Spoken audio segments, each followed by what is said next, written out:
Welcome to this episode of Doug Has Questions. Today, this is one that I've been wanting to get to for a while, and she finally said yes because I finally asked her. It was hard to ask because I knew you might be hesitant. But Kim Larson is here with us today, and so we're going to get into her story, what brought her to Haines, Daycare, her family, and probably get a little trauma and grief in there as well. Let's do it. Let's do it. Yeah. Thanks for joining us, Kim. Thanks for having me. So as we do with everybody else, start as a kid. Where'd Kim grow up? I was born in Kansas, Hillsboro, Kansas, a small town, like 2,500 people. Maybe? No, I don't think there's that many. It was about the same size as Haines. Yeah, I think it's a little smaller. A little smaller? Now that I think about it. Yeah. Moved out of Kansas when I was 5 years old. That's when I started following the Jayhawks, basketball. So I've been a Jayhawk fan forever. After that, we moved. I have a brother and a sister. We moved up to Anchorage, followed some friends up there, drove the Alcan in a back of a truck camper. Great fun. I was 5, so I don't remember a lot, but my sister tells me, she goes, "Oh, we had a great time. Seeing who could stand up the longest in the back of the camper and all that good stuff." So you were towing the camper, or was it a camper in the back of the truck? Yes. And you guys were in back of there? Oh yeah, those days you could ride in the back. Yeah. I don't think you were supposed to then either. Oh really? I don't think so, we did. But you did. Yeah. We had a trailer pulling with all of our belongings, I guess, and we just decided to move to Anchorage, Alaska. So your parents are in the front. You three in are the back. You guys doing whatever you wanted in the back. Yep. I was the youngest, so I'm sure they were picking on me, but Yeah. It was, so what did your fun. parents move to Anchorage for? Was there a job opportunity? We had some friends that moved up there, Uh-huh. And my dad was a mechanic, and my mom, I'm not sure what my mom did then, but she went up there and she started working for the state, and then my dad started working. What did she do for the state? Department of Transportation. Okay. And she was there, and then my dad was a mechanic, and he started actually at the same place my brother and nephew work now, Alaska. It is called Alaska Sales and Service, as a mechanic. Yep. And then, we were there, and then I think when I was in 3rd grade, they got divorced, and we all stayed in Anchorage. I stayed with my mom, my sister and I stayed with my mom, and brother stayed with my dad, and then.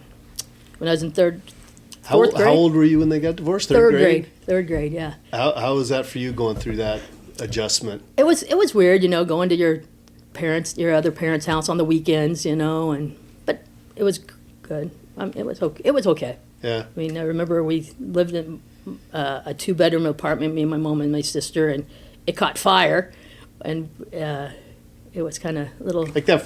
First year? I think it was the first year we moved out of my dad's house. I think that's when it caught. There was a little fire, and So you're just going through this experience of your parents splitting up and you're separated, and then the place you're staying in catches fire. Yeah, I mean, it wasn't bad. I think it was just still, there was a lot of smoke. That's a lot going on at that age. Yeah, there was a lot going on, and then in that time, my mom met my stepdad.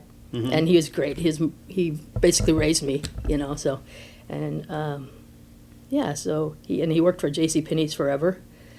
Then I started playing baseball. Well, I started playing softball. Mm-hmm. Actually, kind of a funny story. I was the first girl to play baseball in Anchorage, Little League baseball. Really? They wouldn't let me play until my mom said, "If you don't let her play, we're taking you to court."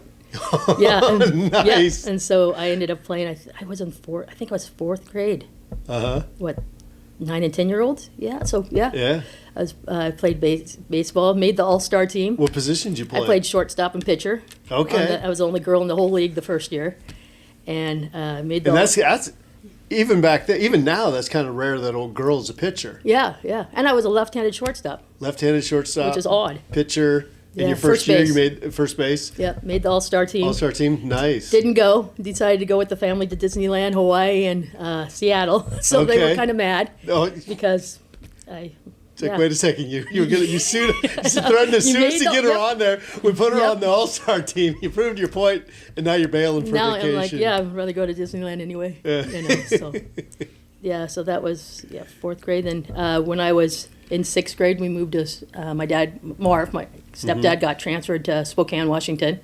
So I moved to Spokane my 6th grade year. Ended up in Spokane, it's 7th, 8th, and 9th grade is junior high. Okay. It's kind of weird. And so 7th grade year, I tried out for the varsity softball team, made it. All the seniors quit because they were like, why are you guys letting a 7th grader play on the 9th grade team, Yeah. And so the coach was like, oh, well. So then they came back and they realized, we had something good going. We were really good. And then...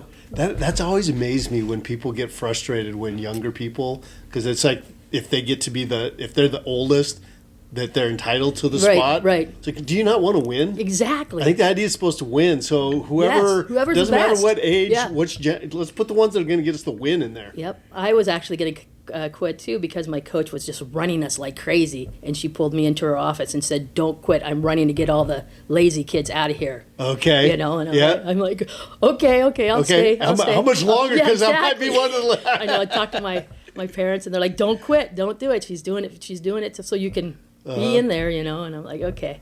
So we were there from. What positions did you play? I played first base and left field. Okay. And then they realized the left-handed should play first base or left field instead of shortstop. Yeah.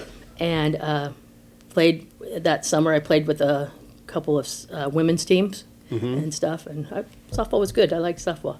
Played basketball. That's where I started playing basketball. Was in junior high, and that was good. Then my 8th grade year, we moved. After my 8th grade year, we moved back to Anchorage. My dad was either going to get transferred to New York, and he didn't want me growing up in New York, so he went back to we went back to Anchorage. And so I was still with JCPenney then? Oh, he quit JCPenney's because they were going to transfer send him to New York. He's like, yeah, peace out. Yep, and so he started working for one of our friends up there, and then actually, I think maybe a couple of years later, not even a couple of years, maybe he ended up back at JCPenney's. They wanted him back, and so he started working back at JCPenney's. So in the interim, what was he doing? He worked for our friends, and it was what did they do? laminate, like Mannington, like wholesale cells. He sold like Mannington countertops. Oh, okay. Floor. Yep. I think is it Mannington or I don't know. Oh. But it was laminate material. Laminate material. Okay. Yep. And then that's when I freshman year I went to Service High School and played basketball there. As a freshman, we were the team that Sarah Palin beat to win the state championship. Was our team. You lost to Sarah Palin. I didn't play, but it was our team. Even in our books, it talks about Service High School, so that's always been kind of cool. Yeah. And then 10th grade year we were 4th in state. Junior year we were 0 in state. We didn't even make it to state, and my senior year we were state champions. So your senior year was 85. 85, yep. Because that was the same year. Haines won. Did you meet any of them while you're up there, or just since it's going on at the same time? They were actually at my school. They won the championship at Service High School. And we were playing at UAA because we were 4A. Okay. And so that was before they did it all in the same venue. Right. Yep. That's when UAA just had nothing like what they had now. Yeah. And so the 4A team played up and played there, and then I remember Sarah when talking to Sarah, and she would say, "Yeah, we were playing at your school. They won in double overtime, I think, that year." Yeah. Yep. And it was funny because we looked through our scrapbooks and our names. Mine's Robinson in there, and we were like, "Oh my God, our names are in each other's scrapbooks. Right. We didn't even know anybody. We didn't even know each other." So that was kind of a cool connection when I moved here. Yeah, because both her and Ashley and Tiana. And I'm not sure who else was on that team, but.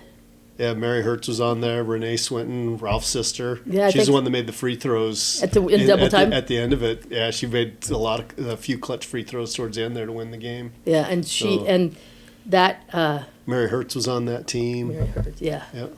I'll have to go back and look at the names because I'll probably remember more of the names then. But yeah, it was kind of cool having that connection when I did finally move here. Mm-hmm. And then I worked at my first job was Godfather's Pizza. I worked there for 5.5 years. I started at like $3.20 an hour.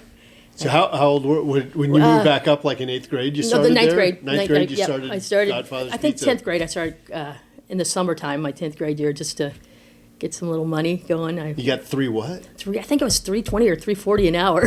You probably think that was big time. Oh, I was making it. You're like, oh, I'm rolling in it. Yeah, that was good. And so I worked there for 5.5 years as I finished my school. I only worked on Sundays during basketball season. They made it. I ended up starting as a bus person, and I ended up as a manager. I was even too young to serve beer, but I kind of served beer anyway, but they can't put me in jail now. We're finding out all sorts of illegal things people did when they were younger on this show. Because so I it was fun. It was a good job. 5.5 years there, and when you ended after 5.5, so you're what, 325? You said to start 350. 15. I ended up $15 an hour.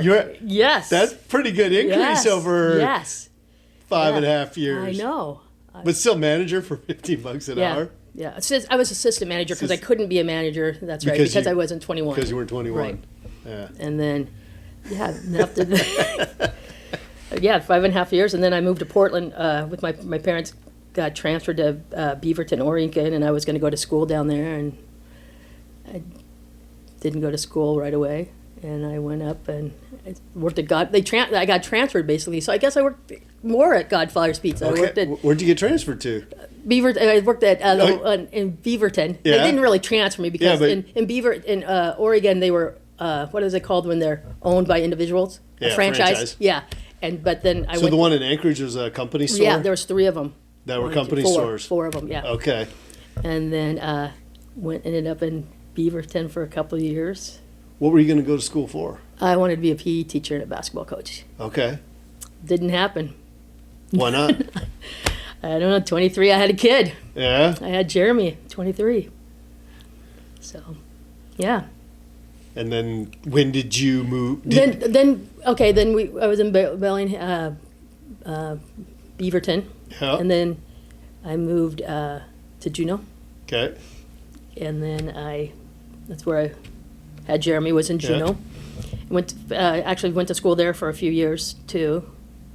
I started at UAA, so when I was at Godfather's, I'd go to school at UAA. Okay. Because my stepmom was a dean there at the University of Alaska, and so I got free schooling.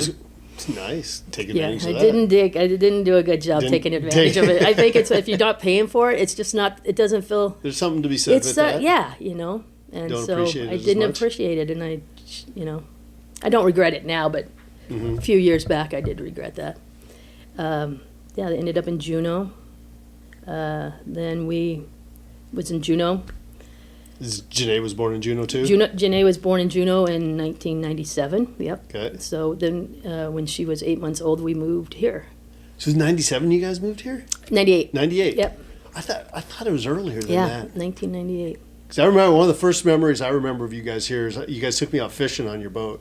Oh, yeah. And everybody was decked out in like brand new Mustang Survival. Yeah, we got a brand new Bayliner. Yeah, but I used to work at Mustang. You used to work at Mustang Survival. Yes. And I'm like, damn, this is a pretty good setup. Yeah. You got all these nice life jackets and everything. This is a good boat to be on. Yeah, I don't remember if we caught any fish though. No, probably not. The boat wasn't very good at catching fish. It was a good boat ride over there. Yeah, it was nice.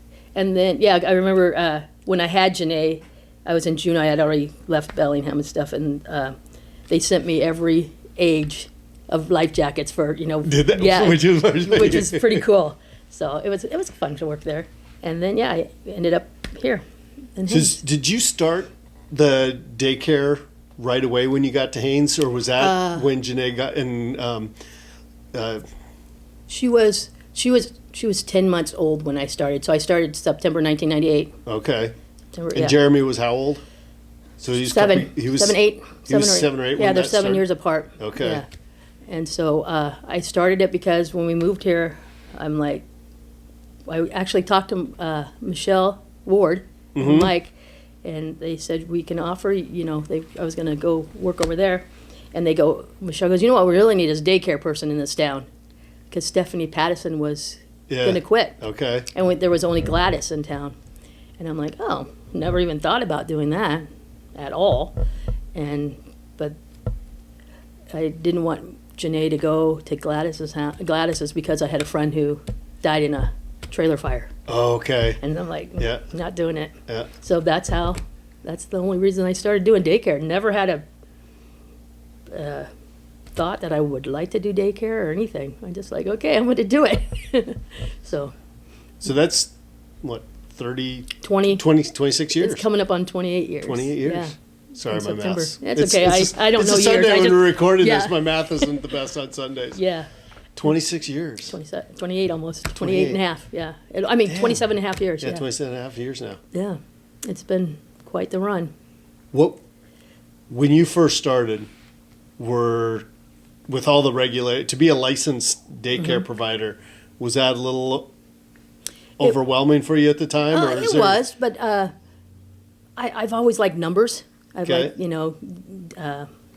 dealing with numbers and things like that. And it was a little hard at first, but it's a business. I ran it as a business. I didn't run it as I'm watching kids. I ran it like, I do my taxes. If I'm not making enough money, I raise my prices, all that good stuff. Yeah. And it's hard. It was good that my kids understood what I was doing, because, it took up their space. They didn't want the daycare kids playing with their stuff. Make sure it was in the room every day, And just the time, I was open 9.5 hours, right, a day. Yeah. And it's a lot. It was a lot. I still can't believe I'm doing it, to be honest with you. Yeah. Because it's draining, but it's been worth it. It's been a great business. How many kids can you have at a time? I can have 8 at a time. 8 kids for 9.5 hours a day? Could you do it? No. Yeah. No. That's the thing. I couldn't. Yeah. No. But and then they have regulations, like you can only have 3 under 30 months at a time. And it's a long day. That is a long day. If you think about it, they're with me more than their parents awake. Yeah. Yeah. Because they're in bed, by 7, 8 o'clock? Probably. Yeah. So it's parents are getting them up, dropping them off. And see, this is the thing, when you're going back to you being a Kansas fan, we've had this discussion before. I think you brainwash these kids, because you go over there and it's always, all of them are like, Friday. Go Jayhawks. Yeah. Go Jayhawks. Go Jayhawks. I'm like, they wear shirts on Friday. That should not, there should be a law against that. I'm not one for overregulation, but right. No, they love it. It's great. You need to mix at least one day a month. It should, like every third Friday should be a Go Husky. Well, they're almost a Huskies. Connecticut girls, Yukon girls are watching those now too. But yeah, it shows up on the TV and they know the Jayhawks, And when I was in a game just a couple weeks ago in Arizona, one of the families was watching me and they found me in the crowd. Did they? Yeah, and the kids were like, Kim's there, yeah. That game didn't go so well for you, did you? Yeah, let's not talk about that. Sorry to bring that part up. Yeah, that's not good. But so they did find you in the ground. They found me in the game, and it's kind of fun, because the kids, the kids, if they want to learn how to dribble, we're teaching them that downstairs, Okay. And, I just, it's hard to. So you are a basketball coach. Yeah, I did. At a certain level, you are a PE basketball coach with that. That's true. I guess I coached Jeremy a little bit in that, and I coached our freshman team in the YMCA, or Boys and Girls Club up in Anchorage. Yeah. My senior year. How did the team do? Of course they won. I'm not gonna brag. I'm not a bragger. But and then I moved here, and then the daycare started, and got involved in Boy Scouts. Did that. Yeah. Took 19 kids to Australia. That was a good experience. It was fun. I don't think I would do it again with the kids, but you want to go back to Australia? I would totally go back to Australia. Maybe you and some friends. Yes, but New Zealand. Leave the kids at home. Yeah, but it was fun. It was good. It was good. Yeah, the daycare. The problem in town right now, I don't know if you want to talk about. Yeah, I do, because that's a big thing for a lot of people, trying to find daycare for their kids. It is a big thing, and so when you started, Gladys was having how many kids? She could have 8 too. She could have 8. Mm-hmm. Was there anybody else that was doing daycare at that time? No, it was just the 2 of you. Yeah, and so 16 kids had daycare. Right. Where did everybody else go at that time? Were they just at home? Were they? Yeah. Some of it was preschool. Some of it was in the summertime. It was just and the Head Start is just you and Gladys. Yeah, and then in the summertime, the preschool never was open during the summer, and neither was Head Start. It was just and then there's never been more than two home providers, and the other places since I've been open. So you're the only one now, though, right? Yeah. Are there any other home? I'm the only one that's licensed. That is. You're the only one that's licensed. Yeah. So what do you attribute that nobody else wants to get in to fill that other slot with? I don't know. Because you've mentioned it takes a toll. Yeah. It's hard work. This isn't Right. something easy, and it's not something that you're making millions of dollars at. No. But you're making Yep. I'm assuming a comfortable living. You're paying your bills. Yep. You're able to do the trips and stuff that you want. Yep. Any ideas on why somebody else doesn't get I into don't it know. now, or have there been? Because one of the things I keep thinking of it, has it gotten overregulated by the state or the federal government from when you started to now? Has there been a big change in regulation? I mean, they've updated the regulations for sure, but I don't think Okay. there's been a big change. There's, you have to have 24 hours of training a year.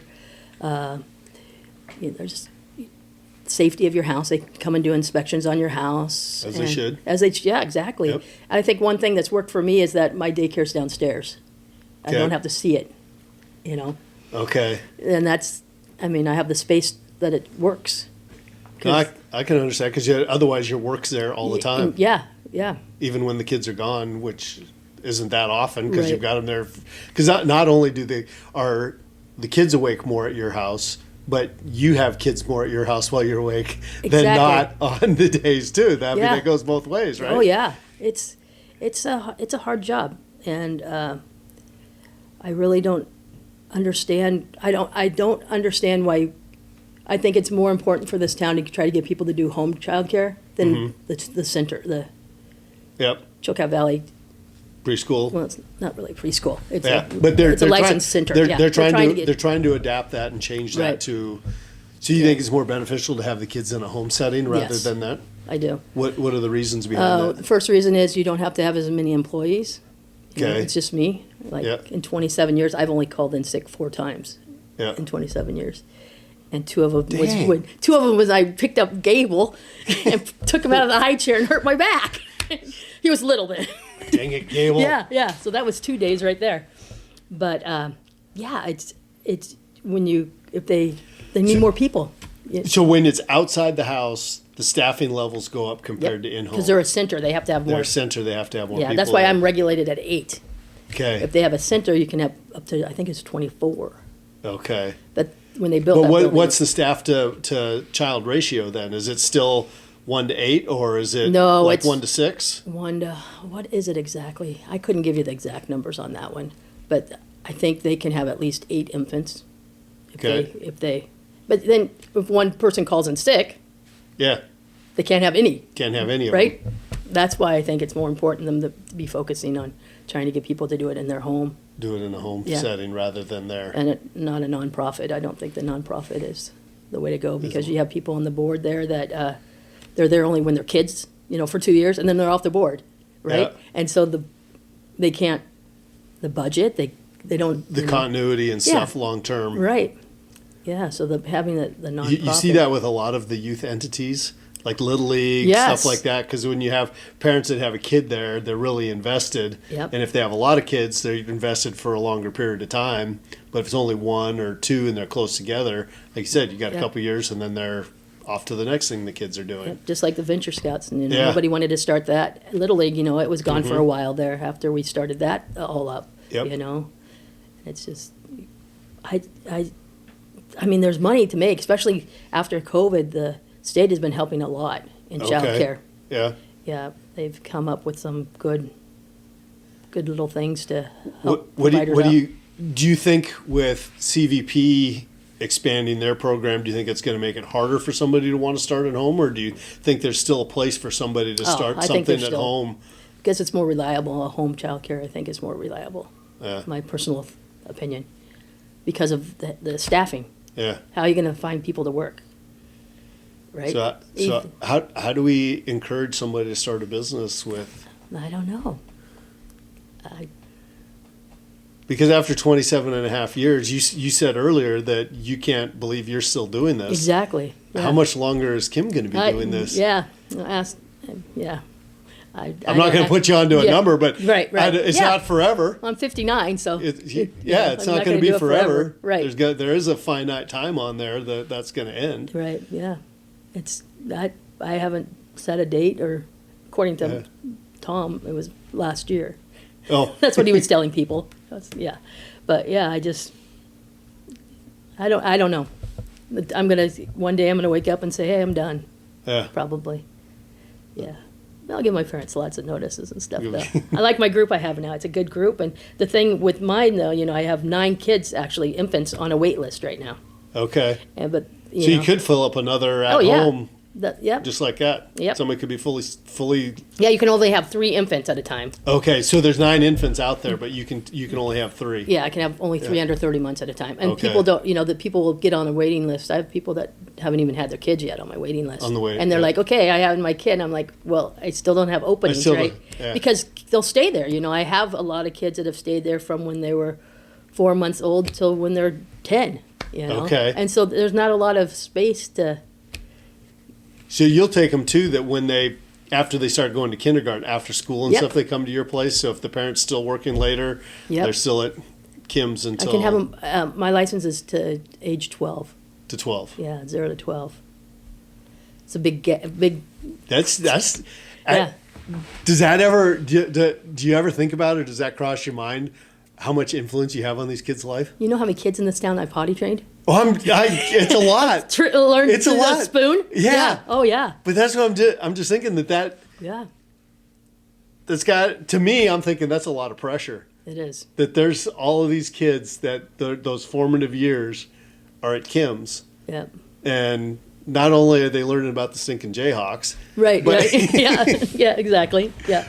But that's a big deal. It is a big deal, and it's And I'm saying that because I know kids that have been through and they come out great. right, yeah. I mean, I'm not saying that you're doing a bad job. I think you Sure. do a great job with it. Right. But it's just thinking about that time period that you're having these very impressionable young minds and Yeah. the amount of time that you have with them during that formative part. That's pretty cool. Yeah, it is neat. Pretty It's cool neat and to see- scary at the same Yeah, time. when they start graduating, it's like, oh my gosh, that was that long ago, I just, one of the things that's really, I like to see is routine. You get these, I have people that come over during the day, and at 1 o'clock it's nap time. Uh-huh. All of them, I say it's nap time, they go get their mats and they go lay down. Okay. And they're like, what? What is going on here, It's a routine. They see the other kids doing it, Yeah. Eat your vegetables first, It's just, and I have parents that'll call me, and they'll say, can you tell my kid to go to the bathroom? Because they won't do it at home, but they'll do it at my house. They'll do it at your house. Yeah. And it's kind of cool, when you see them out in public, it's, when they come up to you, it's like, oh, sometimes it's like a little too much, but, it's kind of nice. It's cool. What was the first time you had kids graduating? Was that almost like your own kids graduating? No. Let's see, who was the first ones I had? Because Jeremy had already graduated before your first ones, because he was 7 when you got here, right? Yep. Well, let me see, who was, did I have, Or I did guess, you have I think 7, I think that. Did you have some that were in his class that, after school or something? I remember I watched Chris, Ryan Olson. I think I watched him a couple days, or Chris and them. But the first class was like Alicia Young. Yeah. And and now having babies, getting married, and it's just whoa. It's crazy, that it's been that long. It doesn't seem like that long. No. I had TJ plowing my driveway this winter in a big, huge loader, and he started at my place when I think he was 5 months old. And it's like, whoa, don't hit my house. It's like, I won't. But yeah, just seeing them go off and do things is kind of cool. Yeah, it's been a great job. You don't have an off year on graduation. You've got a connection with every graduating class. Yeah, I don't go to parties. I don't do any birthday parties. I just, they'll invite me to parties. It's like, I'm like, because that'd be a lot of parties to go to. There'd be a lot of parties to go to. Yeah, and I don't want to do that.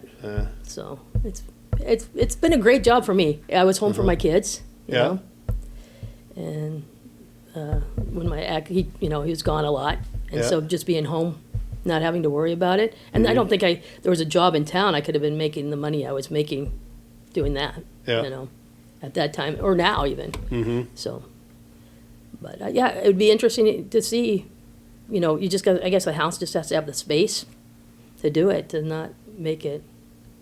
So, like, I think the city just got $1 million to help build a facility, I think, or something. I don't know the specifics of that. or something. I don't know what's going to happen with that. Yeah, as you're talking about this, I know somebody that's been teaching kids for 30 years. He's going to be retiring this spring. That he's got a house with 2 floors on it.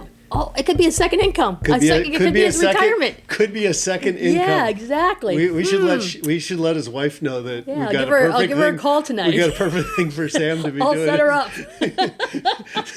I'll set her up. Set there him you up. go. Yeah.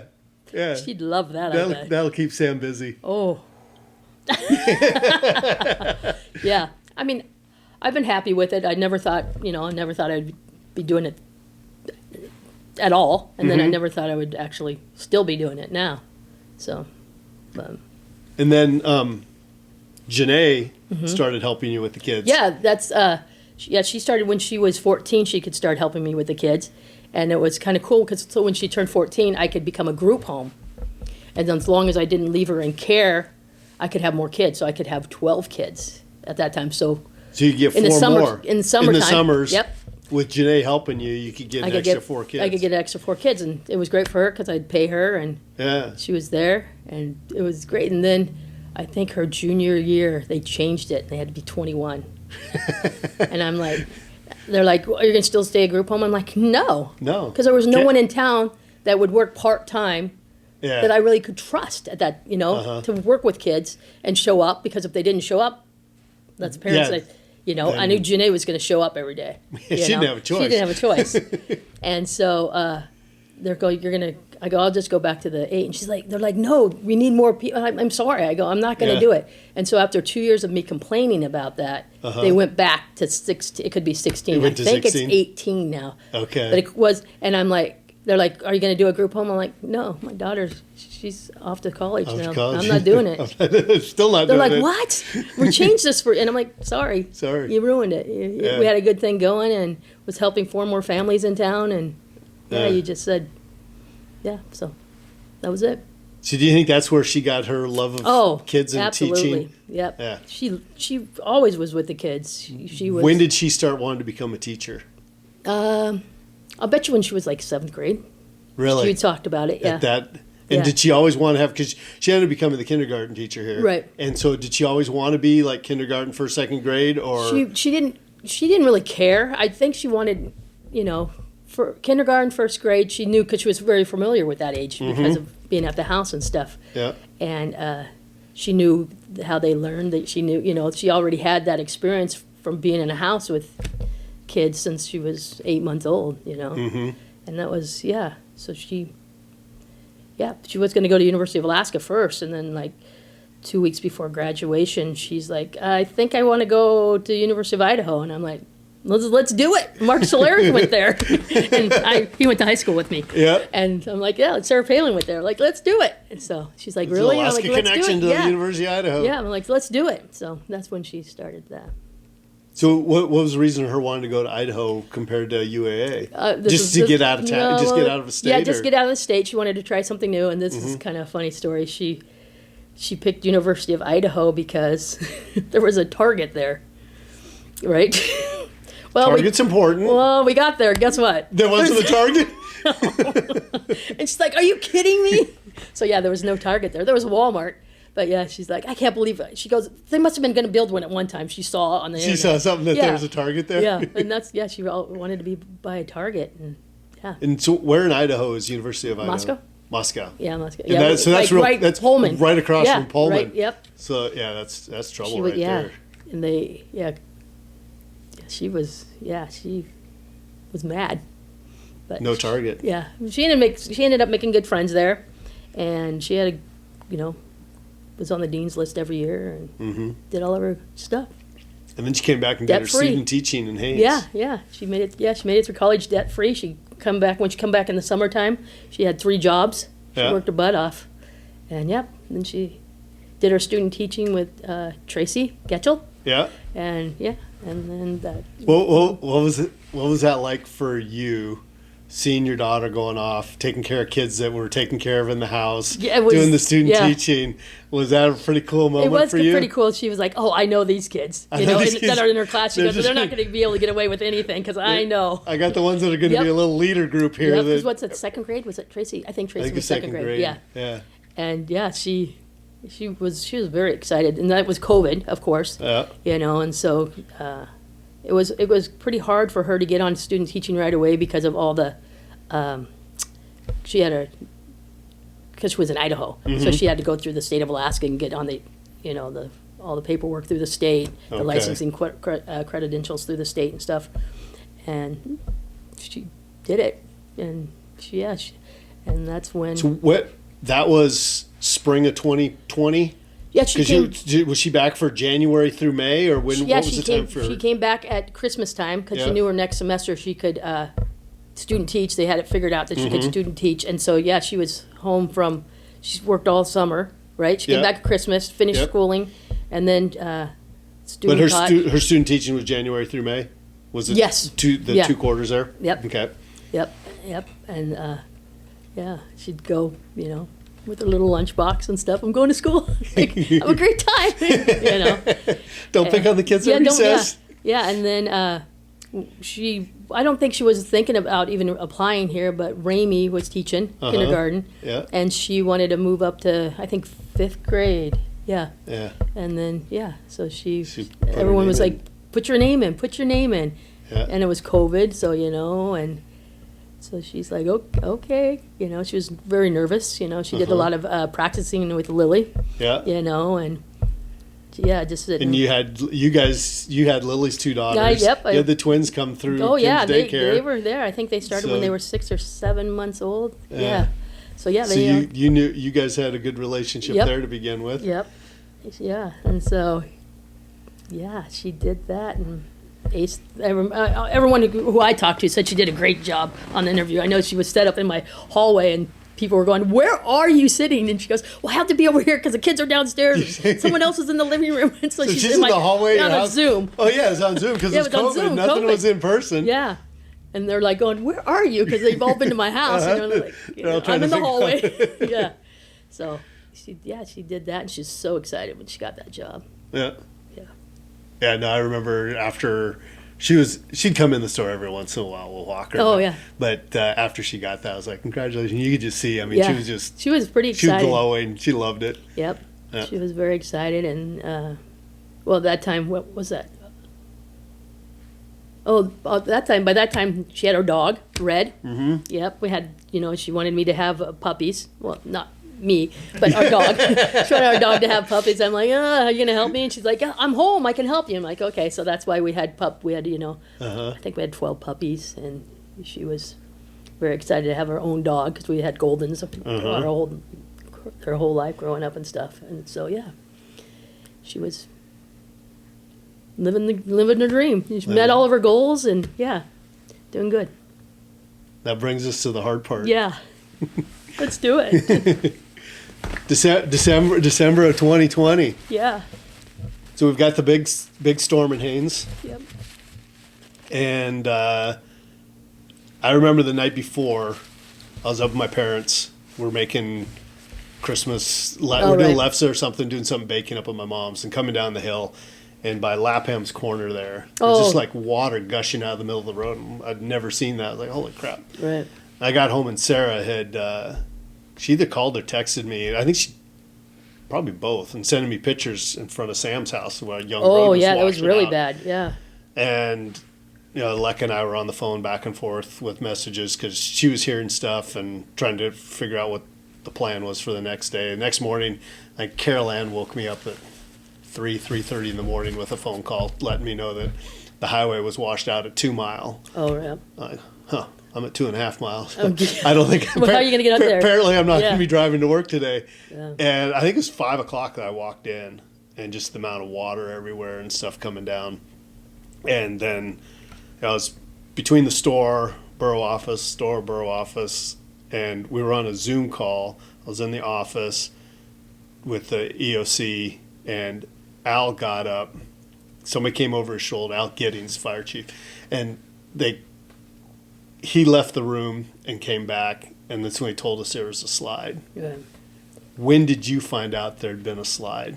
Well, let me back up a little bit. So the night before the slide, Yeah. I remember I'm looking out my window, and it comes back every year on my Facebook memory. I called it Pie Dad River because Pie Dad was coming down, and Kyle Fossman and Kate were walking down the road with their suitcase for Steve to pick them up at the storage unit there. Okay.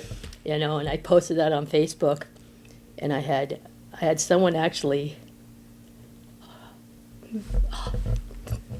message me that night that said, "Get to Jenae's house." Yeah. Oh, wow. Get your dogs and take them to Jenae's house, because she was way up on Beach Road, Yeah. And I'm like, I'm good. And they're like, just get to Jenae's house. They're like, I don't think I could get to Jenae's house. And I'm like, I'm fine. And then the next morning, because was that a Monday or Tuesday? Monday was the first night that you were Right. talking about. Tuesday was the day that we yeah. had the slide. I wake up and I go downstairs, and my basement is pretty much flooded. Yeah. And I'm like, oh God. And I'm supposed to have kids, right? But I got a hold of all of them because they couldn't make up my road. And I called the Chambroys and I said, hey, how's your basement? And they're like, oh, we're good. And I'm like, oh, it's because I caught it all for you. And Terry goes, you want me to come and help you? And I'm like, yeah, if you want, if you don't have anything to do. Yeah, since I saved it from your basement. Yeah. And so he came up and we had our shop vacs and we were vacuuming up. And we were there for a while. About an hour probably before the slide, Jenae called me. And she's like, how's the house? And I'm like, well, we're getting there, Yeah. And she goes, you want me to come and help? And I'm like, you can't get up the road, right? I wasn't crying then, of course. Yeah. And I got, you just stay there. You can't get up the road. And yeah. I think at that point she couldn't have even gotten to Pie Dad. Well, she had gone to the grocery store pretty soon. Well, no, but by Pie Dad, she couldn't have gone up my road. No. Well, she couldn't have even gotten to it because I Right. remember when I walked in, the amount of water at Floreski's there. Oh, right. Along that bend, I had to go on the high side, otherwise it would have been over my extra tufts. Oh, okay. I mean, And that's there's when the they amount were of water that canoes, was right? In that trailer park? They had the canoe in the trailer park down from there, but at Right. from North Sawmill, from there over to the driveway for the church, Okay, the yeah. potential church off on the up hillside there. That whole thing was flooded and coming over the top of the road when I went to work at 5 o'clock in the morning. I don't know what time it got down enough where people were able to drive, but I remember I got to North Sawmill, and there's a guy who was dark. I don't even remember who it was, but he was like, "What's the road like?" I was like, "You're not going Yeah, because there at that time like Cunningham's Creek." There's material right. that was Yep. totally blown out across the road. They had a state loader that was working on that. In front of Heinrich's, that small creek there between yep. Hess's and them, there was blockage there when I walked in, and in the stream between my house and Hess's, the road was totally blocked with material coming off of that. Wow. Like a couple feet high. And some of these, it's like in the next mile, there's 3 places you're not going to be able to get through, much less the water here that's going to be too deep for you to drive through. So it's like, turn around, go home. Like, well, I need to be up the road Right. for work. Let's go home and call them and tell them you can't make it Make it, today. yeah. Because if that's just the next mile, thinking about all the other places that have water coming across them that are potentially going to be blocking Right. between there and Cluckwan, like I don't think you're going to make it. Yeah. Turn around. So yeah, now everybody was being to stay home. Right. Yeah. But so she wanted to come over. She wanted to come and help us do the basement. Yep. And then, I said, no, I don't think you can get here. And Terry goes, yeah, don't even try. We got this under control. And she goes, okay, I'll just work on my plans for the next week and stuff. And so then, I think it was about an hour. And then Terry, he went home. He goes, I think we're pretty good. Thank you thanks so much. And he went home. And then about maybe 20 minutes after that, my phone just started going crazy. My texts, where's Jenae? Get Jenae off the mountain. Get Jenae off the mountain. Ashley was the first one who texted me. Okay. And then my phone was just, yeah. And you're trying to, at that point, you're I'm probably like going, what the hell's going on? What Because I happened? couldn't see, Yeah. I had no idea what was going on. And they're just saying, get Jenae off the mountain. And I'm like, what's going, you know, nobody really said what was going on for a while. And then Lisa Andreessen called. She says, and did you call or text? She said, you know, it just kept coming. People, and I have no idea. Because I couldn't leave, right? Mm-hmm. And then, did I call the Chambroys? Or they were outside, and I said, there's something going on. They don't know where Jenae, nobody can get a hold of Jenae. I kept calling her, or I was texting her, or I was FaceTime, you know, just trying to make some connection with her. And her phone would just go, no connection, you know. And then, let's see, that went on for a while. And then I remember Leslie Evenden was walking up the road or something, and I said, I don't know where Jenae is. Nobody can find her. And she's like, oh, she's fine. Don't worry about it. And then I think Vanjie walked up the road or something. Oh, they lived above us at that time. And I was just like, I have no idea where Jenae is. I can't get a hold of her. There's something going on. And then someone said there was a landslide on Beach Road. And I'm like, oh, shit. And so then, it was just chaos. I didn't know what to do. And then Lily came in. And I could see in her face that it wasn't good, you know. So that's what I basically knew. And then she told me. And then let's see, Terry and them came back up at that time. And we were all sitting there. I think Anne Marie, Paul Mary, people that were on my street that could come. Mm-hmm. We were all there. And then I ended up staying that night at Lily's house, you know. And there's when I saw the first picture on Facebook. So you saw a picture that night of the slide? Yeah. That's like that Coast Guard picture that helicopter took. Yeah. That's the first picture I saw, and I'm like, oh my God. Because I had no idea, you know, you couldn't go anywhere, right? Yeah, and here in a slide, you don't have, I don't think any of us knew exactly what to expect until we first saw the pictures. Yeah. I know Cecily had told me one time that from her place, she was talking on the phone with Stacy Turner, and she told me that they got off the phone, and then Stacy called her back and said, what the heck was that? And Cecily could see it. Really? Yeah, she could see. I hadn't talked to her about that. She said it looked like a bomb went off, and it was just, you know, and then the wave came over, you know, all that. And, that was. So, then after that, I stayed at Lily's that night. They had fixed some of Pie Dad Road stuff so my friends could get up the road. And so that first night, everybody, the numbers were kind of going all over the place as far as how many people right. were missing. Yeah, they just seemed to fluctuate. But at the evening, it was kind of, they had it narrowed it down that it was David and Jenae were the only two people missing. Yeah, and I kept messaging with Libby, going, you know, because she was in Seattle or something. She was in there for training. Yeah. And so we were messaging back and forth with each other, and and then, you know, Walk was on the other side of the slide. He had just stopped. To see her. Yep. Because he was cleaning culverts because he was working for the borough. Yep. And he got through there. I mean, he was at the end, and I think Will had called him or something and said there was a slide, and then he started going back, and so, there's that. And, it was, don't want to live through that again. Was seeing Lily, was that the first time you knew that she was gone? Yeah.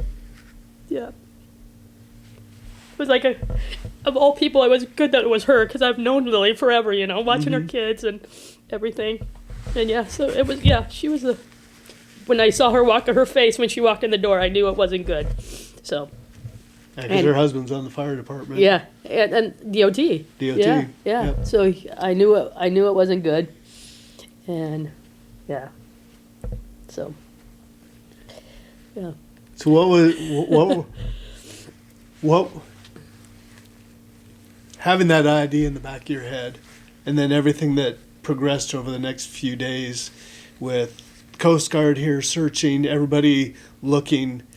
Your family, you had family that My family came came. from out of town. They were here by Thursday. I think my first group of family came. Then Friday, I think the next group. I know Sophia Armstrong was in Juneau during this, and she actually gave one of my family members a place on the ferry so they could make it up because the ferry was so full of search and rescue people coming up and And stuff. the ferry was unristricted because Yep, of COVID. COVID. They couldn't have a full ferry Yep. coming up here. Yeah. So yeah, when I heard that there was Coast Guard, Coast Guard was out in the inlet looking and everything. I was like, oh my God, this is a pretty dang big deal, you know. And yeah, it was hard, and just to see how the community came together during all that, it was great. I mean, I was updated twice a day at least, you know. If I called, someone would give me an update, but that was enough. And just to have all the support, you know, at meals, we ended up staying, because my house was pretty gross, staying up at Vinny's. We had his little Airbnb. Vinny Simpkins? Yeah, that's where we stayed. My family stayed up there. And yeah, people coming in, and the support the town gave me during that time I could never repay that. Yeah. It was pretty weird. Just even now, I think back and I'm like, how the hell can you not see a yellow bus, Jenae's car, right? Mm-hmm. And there's no sign of him. Yeah. You know? There's nothing. Yeah. That bus was pretty, I mean, it wasn't it was, you know what kind of, yeah. It was a good sized bus, and it was a good-sized yellow. bus, and it was yellow. Yeah. But then they found, didn't they find a Christmas lilies, Yep. one of their Libby's Christmas ornaments down on Yep. Battery Point Beach? Yep. And it was fully intact. Yeah. I mean, there were some weird things. There was, someone found the top half of Jenae's freezer. Really? Yeah. And I didn't know this for like 2 or 3 months, but they had brought it full of stuff, brought it to the fairgrounds, and the fairgrounds called me and said, hey, do you want this stuff? And I'm like, I don't think I do. No. Yeah, it was like the meat and everything. Like, no, you know, and you know, they found a water bottle. They found she had a little pistol that Doug had gotten her, and they found that. They found her paddleboard, a couple jackets, some shoes of hers, and yeah, just. Do you keep some of that? Or? Oh, I do. Yeah. Yeah. Yep. Got a water bottle on my windowsill.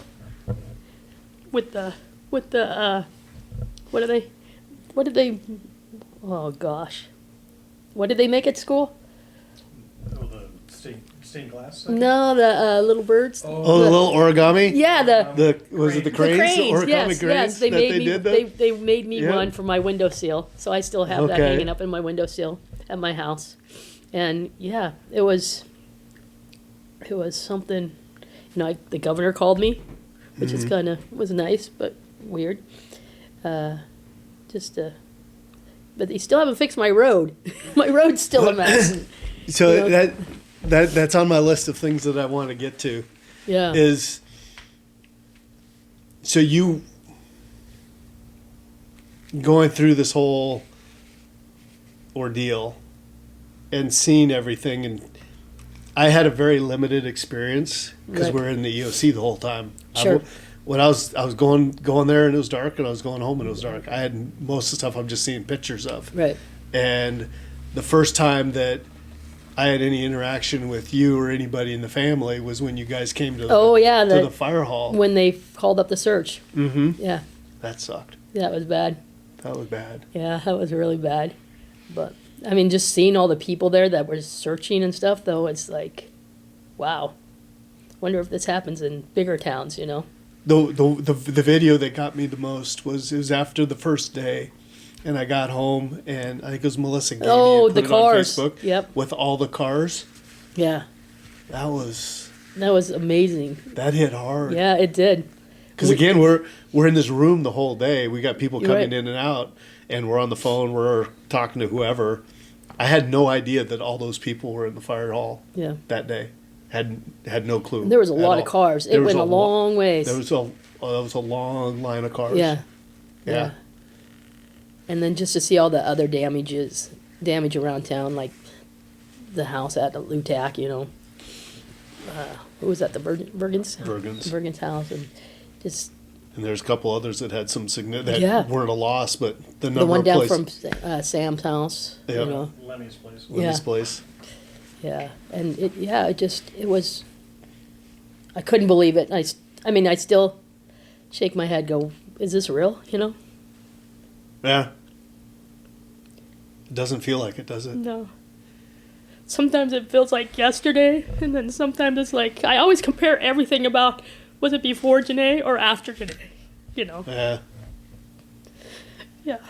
But, I mean, I went to Cesare a lot. She was great. Yeah. Maybe I should start going again. Yeah, but, yeah, just, There's never a bad time to spend time with Cesare. yeah, She's exactly. an amazing person. She's great. I agree. But, yeah, it's just something you don't want anybody to go through. At all. And that gets me to the road. Yeah. This will be the 6th summer Yeah. since the slide, and the hard thing for me to understand, it's not that big of a project, Yeah.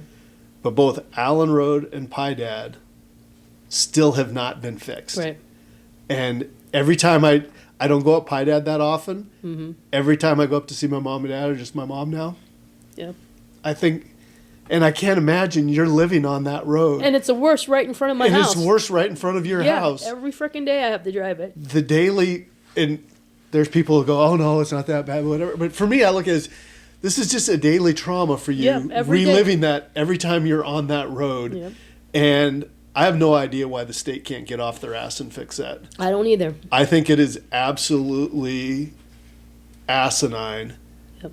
that in 6 years, and when you talk to them, it's like, well, we got this to do.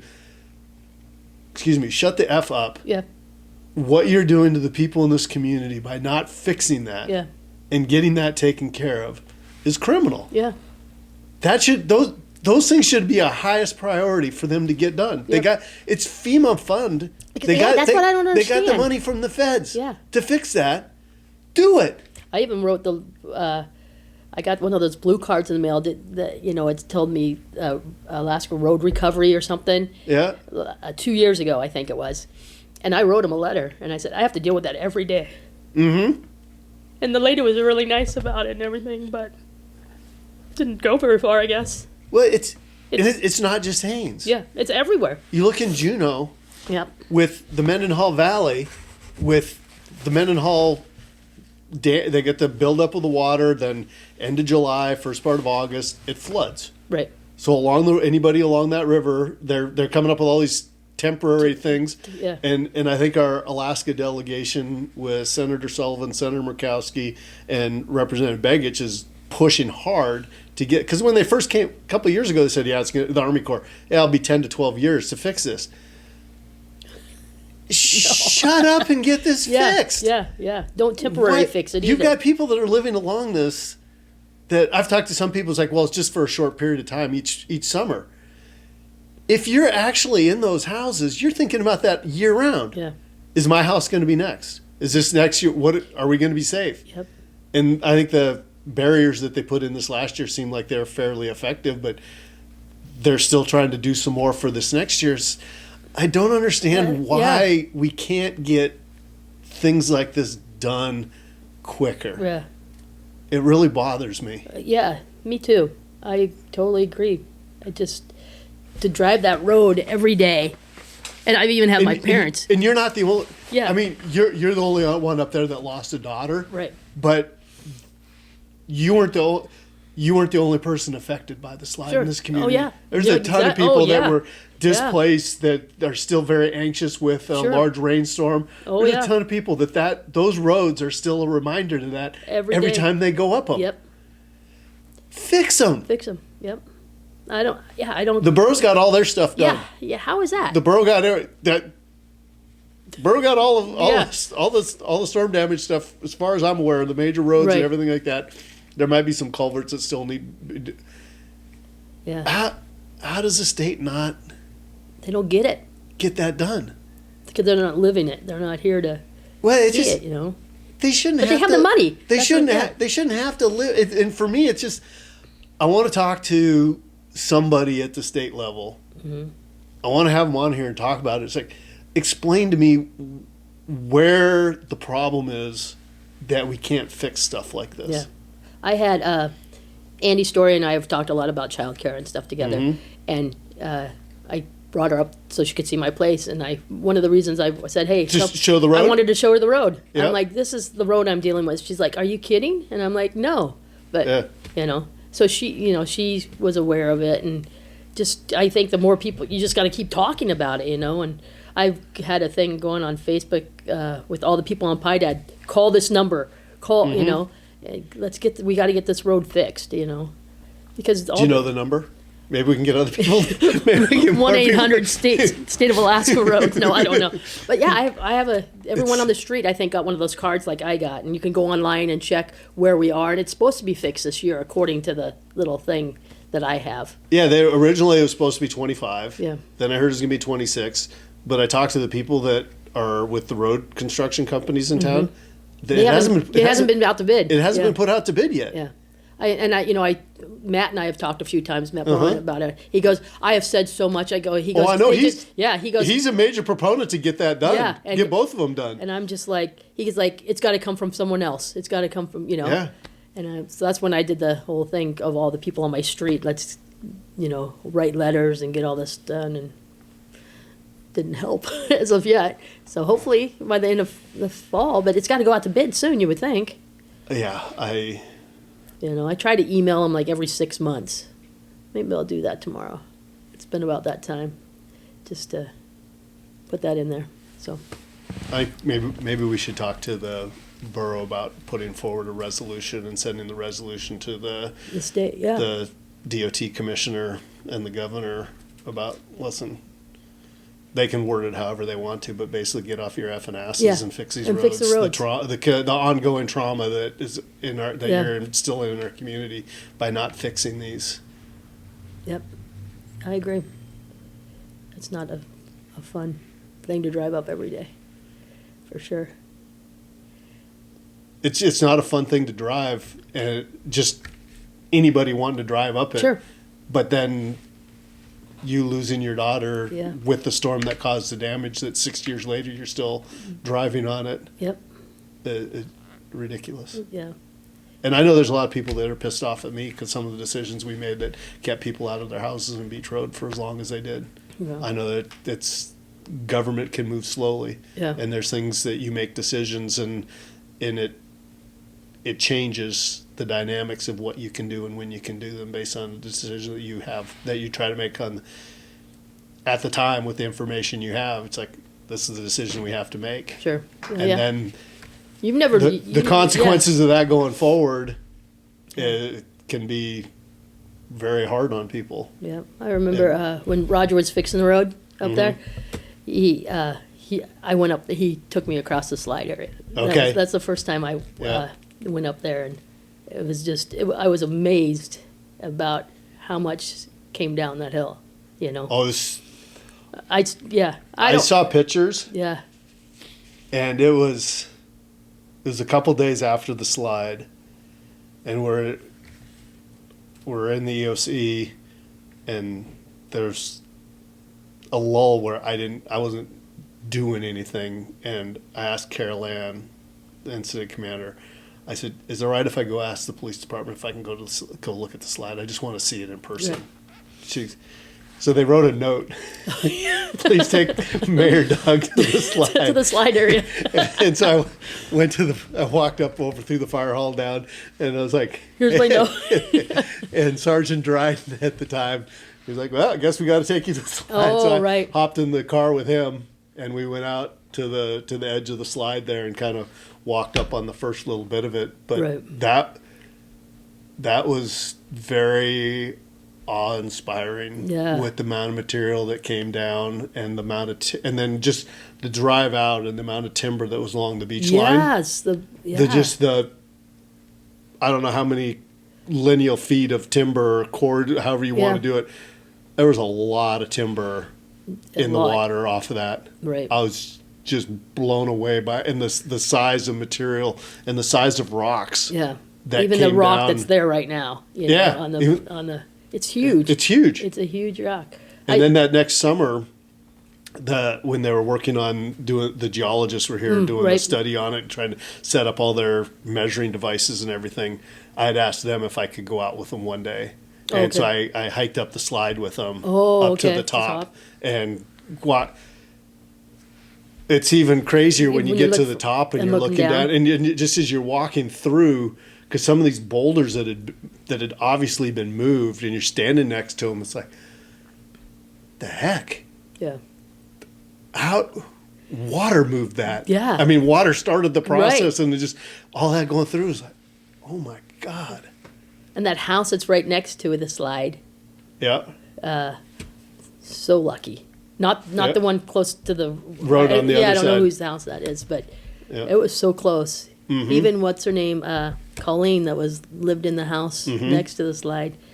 You know, she was at home. Yeah, she had some video of the slide coming down past them. Yeah. I think it was the second one because it sounds like there was two. Yeah. There's a major one and a smaller one. Yeah. I think they got the video of the second one, if I remember correctly. Because she was the one who was giving me my injections in my knee. And really? Okay. Like a couple months later, I went in there, and I mean, she just told the lady to get out of the nurse's office, and we just cried, you know. Mm-hmm. She goes, "Okay, let me shoot your knee now." And I'm like, "Okay."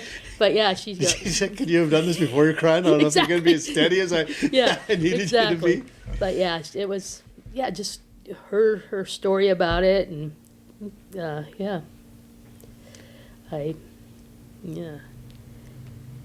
you go out there very much? I go up there once a week. Do you? Yeah. Do you go sit on the patio that In Randy the summertime, built? I do. Sit out there? Usually I just drive up there. Yeah. Yeah. I don't stay long, you know. Sometimes it's easy, sometimes it's hard, you know. But I just, she was just so happy, you know. She said she was 23 years old. Met all her dreams already, you know. It's like, wish I could have said that at 23 years old, right? Yeah. Just living, just doing everything she could. And one of the things, which was kind of cool, a couple months after that, I had a talk with Jeremy, and he goes, "My sister was 23 years old, and met all of her dreams already," and he goes, "I need to get my shit together, right?" And so that's when he went back to school. He got his degree in communications, and he went back to school and now he's an airplane mechanic. Is he? Yeah. I didn't know that. And he loves it. He's making good money, and he was a 1-year program at UAF, Monday through Friday for a year, and he did it, and Is he still playing in his band too? He is. Yep, he's in a couple bands. And I'm gonna go up and see him in June again, and up in June. But he's doing great, you know. But for him to say that, about his little sister, that was big. And that it took something like that to make him, you know, go back to school. So, but he's a good boy. So Yeah. But, I've told several people this, but just I saw Jenae and Jeremy growing up, right. and Jenae was in my niece Kaylee's class, so I'd see them interacting, and playing basketball together, and so I got some exposure to her more than other kids, just because if they're in a family member's class, you kind of get to know them a little bit better. But most of my interactions were when she'd come into the store, and talk to her, and there's sometimes that, not always, but I'd just ask her how things were going. And like I said earlier, when she got the job to be the kindergarten teacher here, you could just tell that was like the high point for her. Oh, yeah. She was just so excited to be able to be a factor in those kids' life. Yeah. And what was it, Yeah. like 62 days or something is all, that she was a teacher, Yep. something like that. I'm not sure exactly on that, but yeah, she during COVID, teaching kids with the mask on, Masks on and and everything. she wasn't very happy with that. Yeah. But it was a perfect opportunity for her to step in when there. How lucky is it that there was a job in this school that she went to school with. I mean, she went to school at. So then it wasn't long after the slide, and you started coming up with the idea of how long was that? Was that something right away that you're like, I need to do something to remember my daughter, and you came up with the playground? Yeah, it was. She had come over a couple times, and just saying the playground there was terrible, and it was a old play stuff that she played on when she was in kindergarten at the other school, and she would say, "This is terrible. The other kids have this nice playground, and the little kids just get a climbing thing and an old car, and so I needed something to do, to keep my mind off of it. And so I got my friends involved, and Which you have a lot of friends. I do have. You I have a good. You have a friend very group. strong friend Yeah. support group in Haines. I do, and so it was Nancy and I'm good. Pam Sloper and her daughter Shelley was on the school board. Was she on the school board then? Maybe not. Maybe not. Yeah, but anyway, she's on the school board now. Yeah, and we were at, we go to coffee on Saturdays, and we just started talking about it, and then we got Corey involved when I didn't really know Corey very well. Corey Stickler. Yeah, and I was up at the Airbnb that Roger and them were building, and she was helping. We were helping put furniture together, and I knew she had background in design and all this stuff. And I go, would you be? And she was pregnant with Nash, and I go, would you be interested in helping do this? And she was like, well, what about? She was like, what about this person? What about this person? And I'm like, I don't know. I don't even know what I want yet, And so she finally said yes. And so it was me and Nancy and Corey and Shelley, and it kept my mind on something. Mm-hmm. Yeah. And yeah. How much money did you guys raise for that? $735,000. Whoever thought a playground would cost that much, right? But regardless of that, I just think Yeah. that's something that in 2.5 years? in 2.5 years, yeah. the response, I think that just shows how much people Yeah. love not only Jenae, but also her mom. Yeah. That they want to make something happen. Right. They want to do something like that. Yeah. So I think just reaching that, yes, it's ridiculous that playground costs almost $750,000. Right. I mean, I could see if it was like several acres, but that's If it wasn't at the school, it wouldn't have cost that if much. it wasn't at the Yeah. school, it wouldn't have cost that much. Right. Yes. Yeah. But I think just the testament to how much not only the impact of you and Jenae, but also that whole event on the community. Oh, yeah. And the way people saw that It was it was pretty impressive. It was very, very cool. And then we started the GoFundMe first is how we started it, and that's how we got the person in Juneau, Corso Design, I think was the name of the guy who reached out to us and said, we're pro bono some of this to help get it started. And we gave him ideas. All the things we have there are things that Jenae liked. She worked for Jordanland, and the lighthouse was always a big thing for her, and the whales.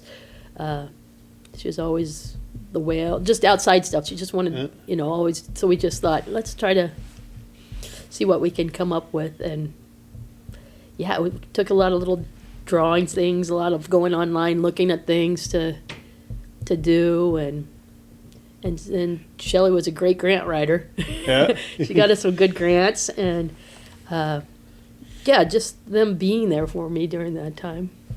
It's pretty cool. Was that in a way therapeutic for you Oh, to just 100%. have that to work through Oh, and yeah. everything to keep? Yeah, it was. I don't. It like I said, it just took my mind off of everything else that was going on, Mm-hmm. you know. And it's finally done. And so was it 24 or 25 that was opened, officially opened? I know it was December this last year that was officially named. Yeah, it was officially named this year, 24, summer 24, I think. 24. Yeah. Yeah. Summer of 24, so, you know, if you can Yeah, think because of... the borough has the deal that you got to Have to wait be 5 5 years. years, Because you had yeah. reached out, is there any? Right, I was like, right. yeah. You can't do anything. You can do whatever, you can build whatever you want, but we can't Yeah. name it. in- But for I think 5 a lot years. of people knew it was Jenae's playground. Oh, yeah. there was, You know, there was there's no no question. doubt what the final name of that Yeah. was going to be. Yeah, so, I mean, it's just something, you know, the light was very important to me. Mm-hmm. And it took a while to get that up and running. But it's working now, and... And the first time I saw it, because I go by there all the time, Oh, I'm right. like, it's like, what the heck? Because it No. hadn't been for a while, It right? was- When they first installed it, the light wasn't on. Yeah, it was a solar thing, and it just wasn't very powerful. It enough. wasn't very powerful. And then all of a sudden I started seeing it. I was like, that's what Kim was talking Yeah, about. yeah, they hooked it up to electricity finally, Yeah. and yeah, it's kind of cool to see that, and just like when Carlos was doing, he put glow in the dark stuff by the canoe on the in the rock and stuff, things that we didn't even think about that, and just some of the people that have worked with him. A lot of the people that worked on the playground were in Jeremy's class. you Okay. know? Yeah. So, yeah, it was kind of it was a surreal moment when it finally came That's a out. big- It big crowd. It was a big crowd. A lot of people there. And my friend from Anchorage does the news up in Anchorage, and you know they all came down and did that, and yeah, it's just. Well, I've been out. I go out there. I haven't been there this year yet, but I always go out there with the blower and blow the sand back where it goes and everything. It's like, come on, kids. And I have a couple of my daycare kids like. Will come home and they're like, they were throwing sand out of the sand. I'm like, what? Like, make sure you tell them to keep the sand in the sandbox, you know. And they're like, okay, you know. But yeah, it's been a great little thing to keep my mind off of things. But I got to think of something else now because Yeah. I don't imagine that ever goes away. no, I don't go out as much as I used to for sure. Yeah. Just rather stay at home. You know. Is it because of people you will see, or Yeah. It's the people, and just, you know, what's really hard is, you know, first there was Zane and Matthew, of course. the year before? Yeah. And to see how Jenae reacted to that. Mm-hmm. And just knowing that, you know, as soon as she found out, she went right to Autumn's house. Because she knew Autumn was so close to those kids. Like, she got to Autumn's house before Autumn got there, I guess. Mm-hmm. And just to see how that class, for, you know, Casey got mauled by the bear. Yep. You know, that was the summer before, right? I think so. And then Matthew and Zane, and now Jenae.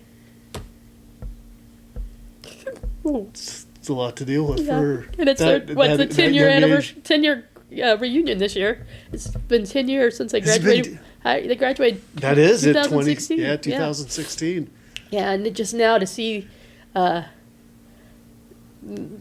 people in her class are having kids. Kaylee's getting married. You know, it's great, and I think, but it's hard. You know. That's tough with that duel Yeah. because you're trying to be happy for them, Oh, 100%. I'm very happy, but it's like but it also brings back the things that you're not going to get. I'm not gonna get. Yeah, people having babies. You know, so you know, it's like you're not trying to put on a front because you want to be happy for the person, right? Mm-hmm. But I'm not gonna get to experience those. You know, those kind of things, and yeah, so that kind of is tough. But you make the best of what you can do, you know. One thing I can say is don't get some friends like I have that have stuck with me. Because, I mean, I haven't been the best person, I'm sure. So, Well, like I said before, you have an amazing friend group. I do, yeah. I do. And Even before the slide, you always, it seemed like I would never see one of you. oh, yeah. It was always like 3 or 4 of you. It's always a group when I would see you Yeah. guys out in town. It was never I would see Kim or I would see Nancy, unless you guys are shopping next door or something. But Right. it's like anytime there's an activity in town, it's like there's a group of you guys that were doing things together. Right. And I was always kind of envious of that, Yeah. to be honest with you. I mean, I've always said, I am friends with a lot of my friends from high school still, and I went to a Yeah. school that had tons. It was a huge school, and I friend hard, I know that's kind of weird to say, but if I like someone, I feel like I'm the one who makes the initiative to keep in touch with everybody, Yeah.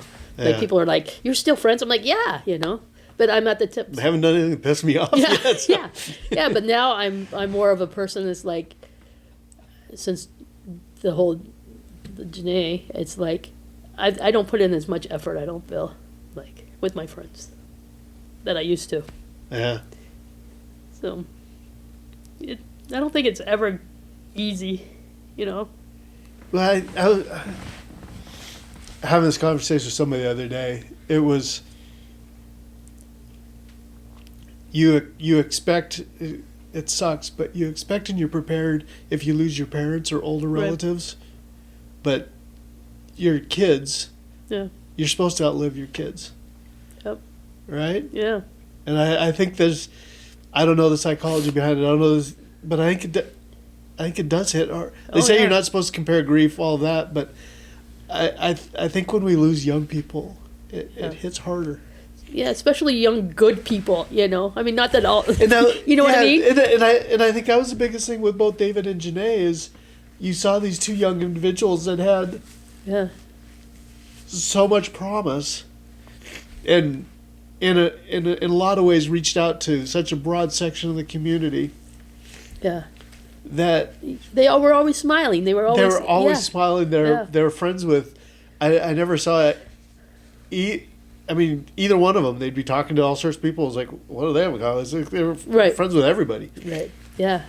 and you don't see that a lot. Yeah. And so I think to lose both of them at the same time, when everybody's just like, man, these are just such bright, shining examples of what we want people to be. Right. Yeah. That It's it- yeah. it- I lost my mom. I think it was 2012, and then I lost my dad the year before Jenae died, December 19th. And, really? Yeah. So you weren't even on the 1-year anniversary? Yeah. No, it wasn't even on the 1-year anniversary. And then Matthew and Zane right after that, Yep. and then Jenae, and so it was a lot to take in right there, and yeah, it's something, losing a kid is, like you said, you're not supposed to outlive your kids, Yeah. Have you ever thought of moving? Oh yeah, but I don't want to leave Jenae. Yeah. I know That's it sounds what- weird. No, it But- doesn't. I figured that would be your Yeah. answer. I was almost positive that would be your Yeah. answer, but I didn't know if that had even crossed your mind. That it's like, would this be easier if I was somewhere else? Yeah, because when before Jenae went into high school, we were thinking about moving back to Anchorage. Okay. And then she said, "Oh, I got a good group of friends, and let's just." And I'm like, "Okay." So then after Jenae graduated, I was like, "Okay, maybe I should move now." Uh-huh. And then now, I mean, it was even hard for me to leave right after the slide. I went up to Anchorage with my friend, and spent Christmas up there with her family, and that was even hard. Not being here for Yeah, the crew. yeah. And I'm usually not here on the 2nd anymore.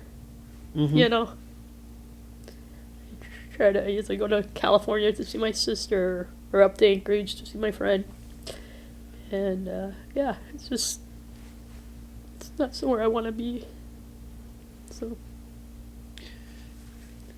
December of 24, I was in Hawaii, and it wasn't anything that I've planned, but since after I wasn't married and didn't have to be here, oh right, I think 25 was the first time I've been. The Oh, other yeah? 2 years I was. you were going. It wasn't anything that I planned for that time Just happened. or a reason, but I just had. And I was on a beach in Hawaii, and it just hit me. Yeah. I was like, this is December. Different, yeah. And I was in Hawaii it was hard. 1 year for Christmas. I was just Yeah. like stone silence for a long time. And my girlfriend asked me when I told her, she was just kind of let me have some time there. Yeah. But it was that Yeah, was that the year I was in 24? Is that 24. I was in Hawaii then too. Were you? Yeah. Where were you? I was in Kona. What the hell? Was it 24? Yeah. I was in Kona. Oh shit. Are you serious? No way. Was it 24 or 23 I went? I don't remember what year I went. I'm not good with years at all. It might have been 23. Like the first year. Yeah. That would be crazy if we were both in Kona at the We same could have time. cried together. We could have cried together. What were we Jeez. thinking? It was when the volcano went off right before we got there. So maybe I think it was 23. I think I was there in 23. So we're Okay. safe. We're safe? Yeah, we should have connected a little bit better there. Yeah, we, But yeah, yeah. have your travel agent talk to my travel agent Yes, to make exactly. sure we're... Yeah, it's just easier to be away, you know. Mm-hmm. Especially with the weather we had this December. It was bad too, you know. So I went down. I went down to California for Thanksgiving. I just usually stay longer for that. Yeah, that's how I usually do it. Yeah. So what would your advice be to somebody else going through losing a child? Is there anything you've learned about yourself or kind of the process that it obviously from talking to you and knowing you, I'm not going to say it's getting any easier for you. Right. It's going to be Yeah. it's going to be hard for you. I'm never Forever. going to say it's Yeah, easier. Yeah. But are there some other than leaving town at certain times, having a strong friend group? What Yeah. are what are the things that you lean on outside of that, or maybe that's enough Yeah. to get through the day? There's I still talk about her all the time, Yeah. you know. It's still Jenae's bathroom at daycare. Is It's it? still Jenae's room. Okay. Yeah, it's Jenae's bathroom. They use Jenae's bathroom, and one thing I could tell, your friends is just keep going to that person. Keep checking up on the person. Yeah. And they want you to talk. I want people to talk about Jenae, but I feel people think I'm They going to don't cry want like a to. baby. But it's okay to cry, It is. It's okay to cry. Because I was when I asked you to do this, you said you said Yeah. I'm going to cry. I'm gonna cry. I said I probably am too. It's all right. Yeah. I think it'd be bad if we did this whole thing and neither one of us Boy, cried. that would be rad. And now Oh. Sam's crying too, so it's all it's the three of us. We're all Yeah. doing this together. But it's just how important, get counseling, go talk to someone, even if it's not a counselor, if you can find someone you can talk to and just relate to, and nobody's going to get it because none of my friends have gone through what I've gone through. Yeah. It's just make sure that you're there for the person. There's sometimes that I won't answer texts, I won't call people, I just need time, Uh-huh. and as a person that is mourning someone like that, then I feel guilty sometimes because I'm a giving person, and if I can't give if I can't give the love that I like to give someone or the friendship that I like to give someone, then I feel guilty because, and I don't know why that is, but people just don't quit talking about the person, even if it's hard, because it's hard because you love someone so much, right? Mm-hmm. Mm-hmm. Yeah. The thing that keeps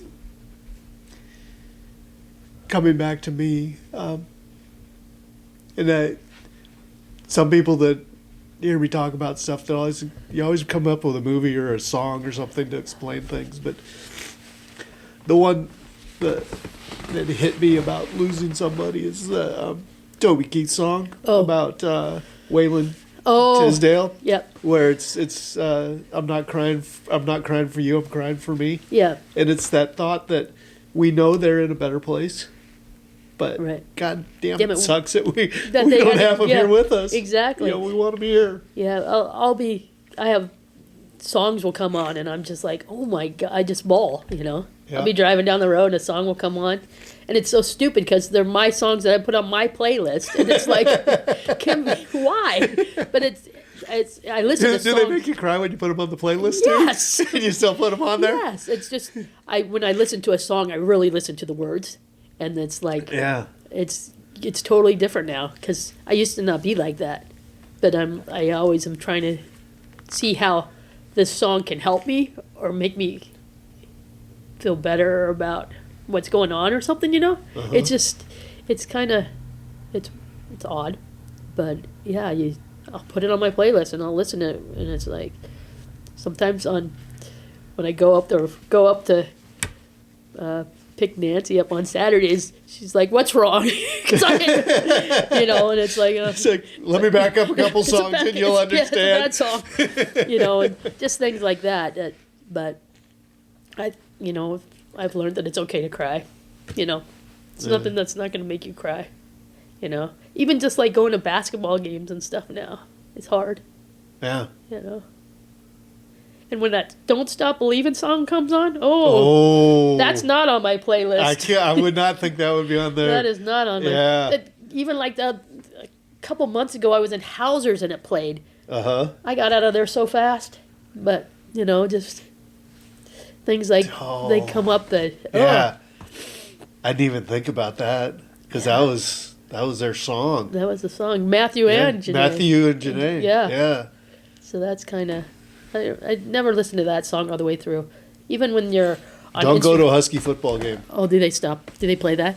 It's a big sing along. Oh, really? I think if I'm not mistaken, when I went to the Husky game at Wisconsin this last fall, I think they played it, and it's becoming big in stadiums where they're playing that as a sing along. Great. So Great. just FYI. Darn it!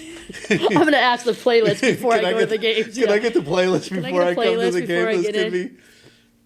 But yeah, But again, it might be cathartic to be in a stadium with 70,000 people all Singing singing a song together. yeah, That might be cathartic for you. yeah. It was. I You went and don't- saw. or you could be in a puddle of tears. and people looking at me going, "What the hell's wrong with her?" This game is so emotional. The I Huskies thought are we would losing. play better. Yeah. We're playing so well. I just can't contain Yeah, myself. I went and saw a Pink concert with my sister and her friend and my friend, and she plays a song that had me down. Yeah. Yeah, I know, and it's just, but it happens, and it's part of your life, you know. What do you do? I think it would be better to have those triggers that are reminding you of her Yeah, than to not have anything. exactly. Yeah, To have those, and even if there's tears Yeah. and sadness involved, to Yeah. have those constant reminders of your daughter yeah, is amazing that you have those. yeah. So I know you don't like. This is gonna sound bad, Right. but I hope you keep having these moments of random tears and Doug. everything Thanks, like Doug. that. Yeah. I hope you keep having, because looking at it the way that the reason I'm saying that, and I know you already understand this, but because that's reminding you of her, Right. And it's bringing back memories of Yeah. her, Yeah. and I think that's better to keep having as many of those as you can. Yep, yep. And there's just things that you think about. It's like, okay, every year I post pictures of for her birthday, you know, things Yep. like that. And it's like, pretty soon I'm going to be out of pictures, you know. Who says you can't post them more than once? Well, of new pictures, I mean. Yeah. You know. It's Yeah. like, yeah. You know, just things you don't think about. Mm-hmm. You know. But you just do what you got to do to make through the day. I think watching kids helps. You know, that's one of the Yeah. reasons I'm probably still doing it, because they don't care if I cry. You know, if a song comes on, they don't care if I cry.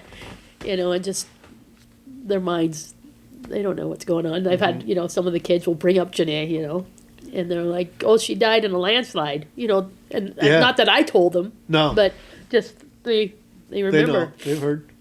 And they'll see your pictures on the walls at home and stuff. And then I have a huge picture of the playground in my hallway Do ya? that I had done on metal. It's yeah. really cool.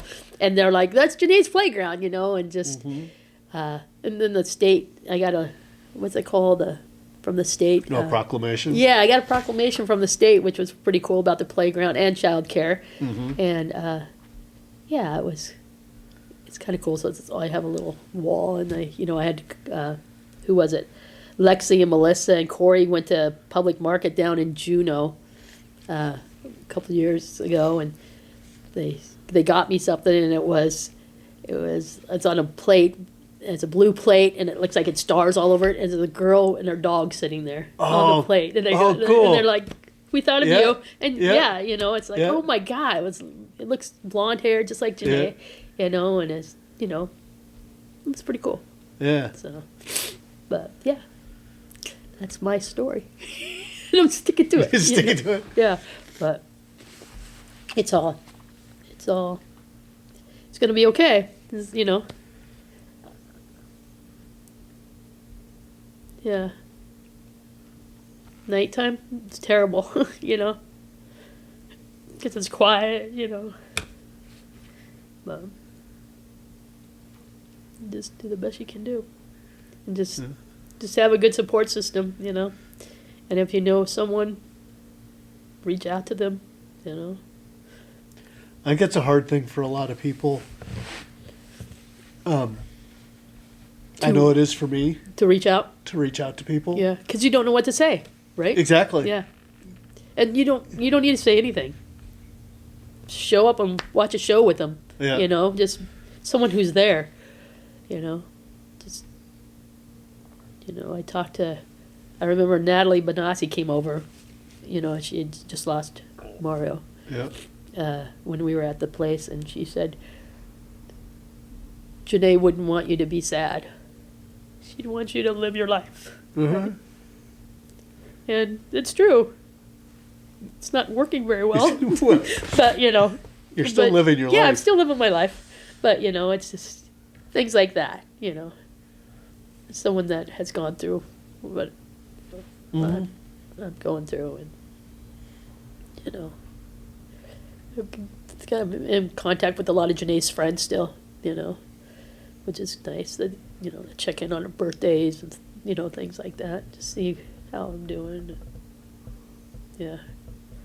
But when they start having babies in her class, it's like, oh, that's tough. That's a tough one, man. It's tough.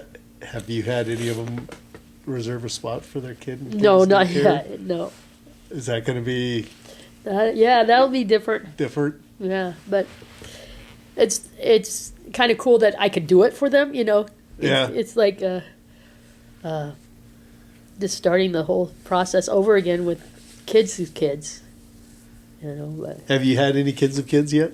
no. Oh No. no, No. I don't think so. Oh no, I haven't. It should be good, but a lot of kids don't live here. That's what. Yeah, that's what I was. I was Yeah. trying to think of kids that you might have had that have had kids, but a lot of them are out of town. Yeah, Yeah. yeah.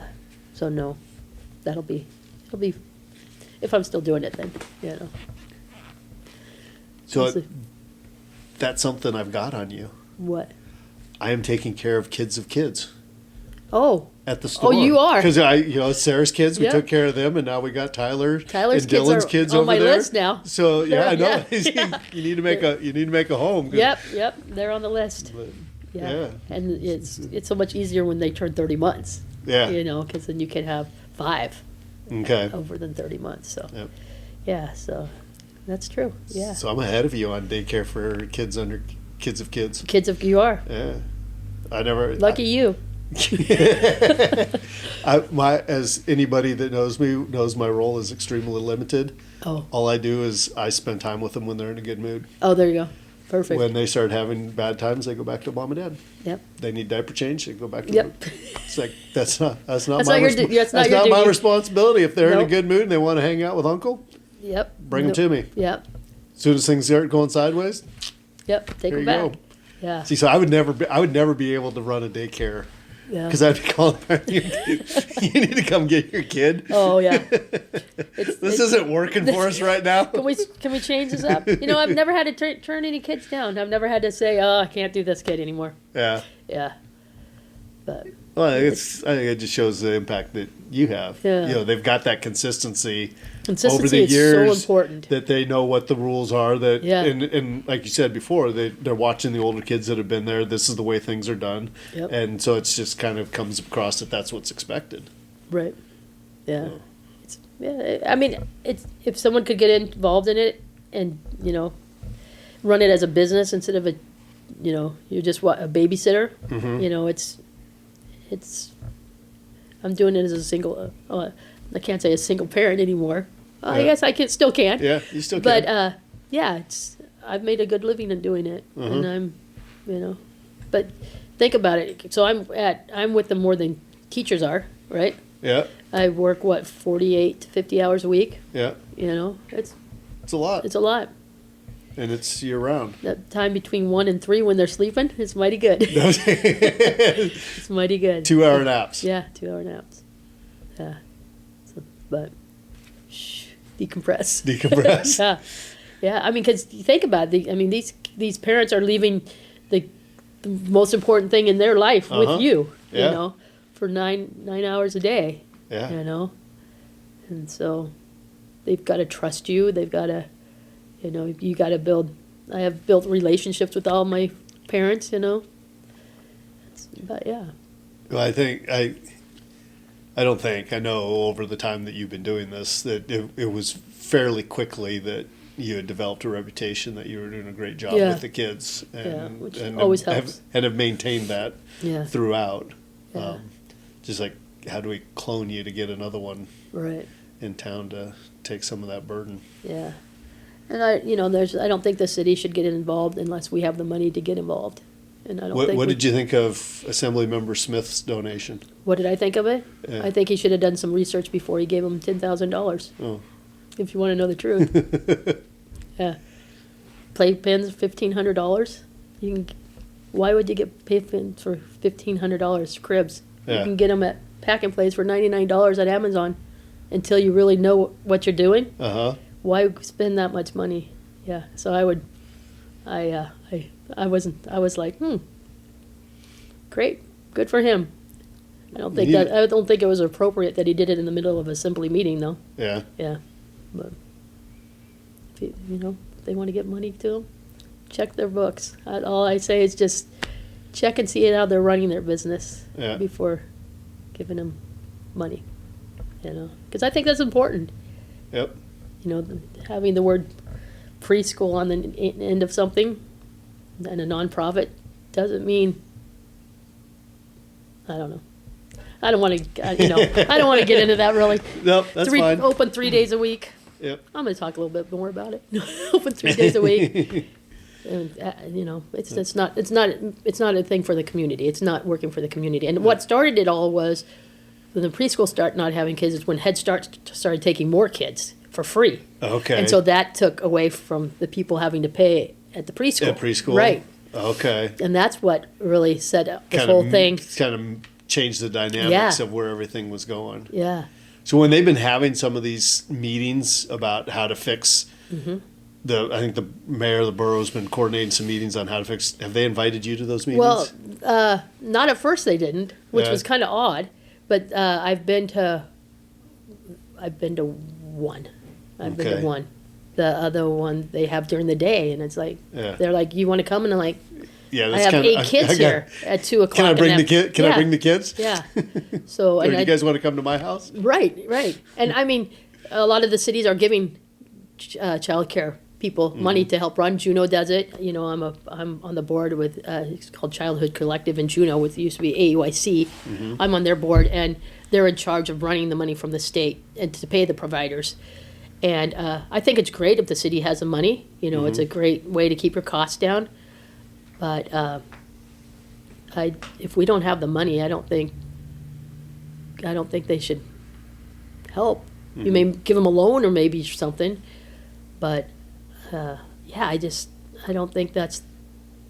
Are you going to give the restaurants money in town so we can get more restaurants in town? That keeps people in town too, right? Having does. places to eat. It does. And that's just my. But it's a slippery slope. because you see, not just in Haines, but nationwide, Childcare. childcare and housing costs. Yeah. So many costs are escalating, and everybody's looking for a quick answer or a quick solution. We just need to pass this legislation, it'll fix it. We need to just give this a little bit of money and it'll fix it.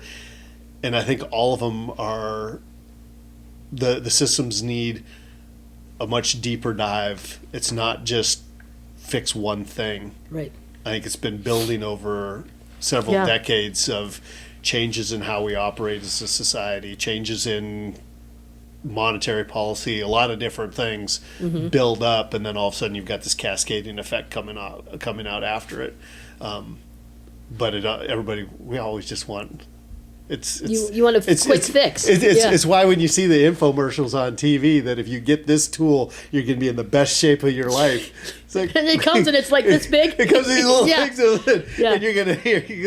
and you're gonna have rock solid. You're gonna have the 6-pack abs in 6 weeks. God, and I wish you could do this and this. It's like, yeah, no, it's not gonna work. They're gonna make a ton of money off of that, but no, it's not gonna work. Yeah, it's usually it's a multifaceted program rather than just one little gadget it's for like one piece of the puzzle. $29.99. Right, it's one piece of the puzzle. Yeah. Yeah. One of the big things that really made me mad, since I've been doing childcare, is the food program. Okay, so for 25 years I was on the federal food program. You know, I serve a breakfast, a snack, a lunch, and a snack every day to my kids, and you have to turn in the menus, you know, what you're serving them, and a tally sheet of what who you served and all this stuff. And for 25 years, was it 20? I guess it's been, I don't know, 24 maybe now. This is I was on that program. It was great. You know, they would pay. It's a per meal price that they pay. They don't actually pay your actual costs. And they took me off of it right after COVID, and because during COVID they did it by FaceTime. They could do it by FaceTime because you have to tell them what time you're serving the meal. So if they called and you're not serving a meal, you get docked that. You don't get paid. You don't get paid for that meal. You don't get paid for that meal. And so, you know. So they would have people calling all the daycare. Would you get called every day, or no? It's 3 times a year. 3 times. Yeah, okay. 3 times a year. I was going to say, geez, that would be. Yeah, it was. How weird. much did that cost to have people FaceTime every day? Exactly. So before that, though, they would have to do 1 announced visit and 2 unannounced visits, I think. So, and when they came, you had to be serving your meal, which is it's something you do, problem. right? Yeah. And then after COVID happened, and they decided they couldn't do FaceTime anymore, the sponsor in Anchorage said, well, we can't do you anymore. We can't come to Haines. It's too expensive for us to come to Haines. But so why was FaceTime no longer an option? Exactly. That's what I said. I said, well, they were like, because they said during COVID it was such a different, ironic thing that they could do it then, but they couldn't continue doing it. But it was too expensive, and the reason why, because there was only 1 licensed child care in town. So since I was the only licensed child care in town, I was missing out like $15,000 a year because nobody else was licensed, and they wouldn't send anybody here to do their 3 visits a year. But so the visits were just for the food program. Yeah. So it worked for a couple years during COVID. The FaceTiming. Yep. The FaceTiming. Yep. But now that COVID's over and they don't have the money to send somebody, they can't FaceTime, which is free. Yeah. It just takes somebody 10, 15 minutes to do a FaceTime. It wasn't even that long. Wasn't even that long. No. Yeah. See, this is stuff that the state. I don't think just bothers me. It bothers a lot of people that it's something stupid. Is their rationale, and it'd probably be something stupid on why Pi Dad hasn't been fixed yet. Right. It's probably going to be something, and we're going to look at it as like, seriously, that's you guys' explanation for that? Yeah. It's just nonsensical. So it was like, after 24 years, I get punished. So if we had another one, they would send somebody here and you'd get your food money? Yeah. So it's even more reason we need to get somebody to start a Or the preschool daycare. started serving meals. Yeah. So I still do it. Yeah. And so I'm out all that money now. But the city is the borough's kicking in some money for you this year. This year. Well, this last fiscal. Well, this fiscal year right now. Yep. And so that's kind of nice, but it's like I haven't raised my prices that much more. Yeah. And I'm still. It's a big expense. So this program other, It's weird because have you reached out, so other preschool, licensed preschools or daycares like yourself are still getting the money from the state? And I've talked to Lisa Murkowski, I've talked to Andy Story about it, I've talked to Jesse Kale about it, I've talked to Dan Sullivan, I've talked to everyone. Like Lisa Murkowski, last year she went to my childhood collective people in Juneau, and they said, she even said, is Kim getting paid for her food yet? And they're like, no, she's not. And she's like, are you kidding me? Yeah, so it's out there. I've emailed people, I've talked to people personally. I went and talked to the legislators a couple times when I've been down in Juneau, and they just don't understand why they can't do the FaceTime. And now because it's federal, it's a federal program. It's a federal, Yeah. so it's not a state But program. the state runs it. State runs a federal program. Yeah, and the federal government's like, well, you have to do at least one personal visit. And now it's probably never going to happen because of all the fraud in Minnesota on daycares, right? But yeah, but that was, that's been a big expense. See, that's the problem. You've been doing it on the up and up. Yeah, Just thinking how much more money you would have been made if you would have been doing it fraudulently. I know. You missed the boat. I missed it. You missed the boat. I missed the boat. But yeah, it's sad. It's like Well, and Head Start has free meals. The school has free meals. well, and Right? here's my issue on a lot of programs federally run by the state. There is fraud in them, Oh yeah. but instead of making in my opinion, I don't see there's a very strong proactive approach to trying to catch the people that are committing the fraud. Right. And so it's people that are doing it correctly that should be getting it that are hurt. Right. Yeah. They don't get it. The people that are committing the fraud get more than they should. You're out Yeah. because they don't have the funds to come to Haines to verify or just do a FaceTime. Yeah. Is there anybody in Skagway that's on the program? I don't think now. I don't think there is now. Okay. Yeah. And then because we're such rural areas, that's why it costs them so much money to get here. They're Yeah. saying. But yeah. But the same thing, if they're in Juneau, I guarantee you that somebody's coming to Juneau to check. Yeah. Because there's more than one The in program Juneau. the sponsor used to be in Juneau, but it wasn't actually Yeah. the people the board, it wasn't feasible. There's usually a couple, Yeah. during the summer months especially, you can get a round trip. You can go to Skagway, to Haines, Yeah, and you back can do to it all. Juneau in one day. Yep. Just make the trip. It's a few $100s. Or why can't the people that are inspecting Head Start or the Head school come and check inspect mine? yours. Yeah. Have It's the a same different people. program. Yeah. But then I just saw that during the summer months you can get free meals. That they're starting a thing that you can get free meals if you're at the school. What? Yeah, if you're a student at the school, you can fill out a form and they'll send you a box of food every week. But not me.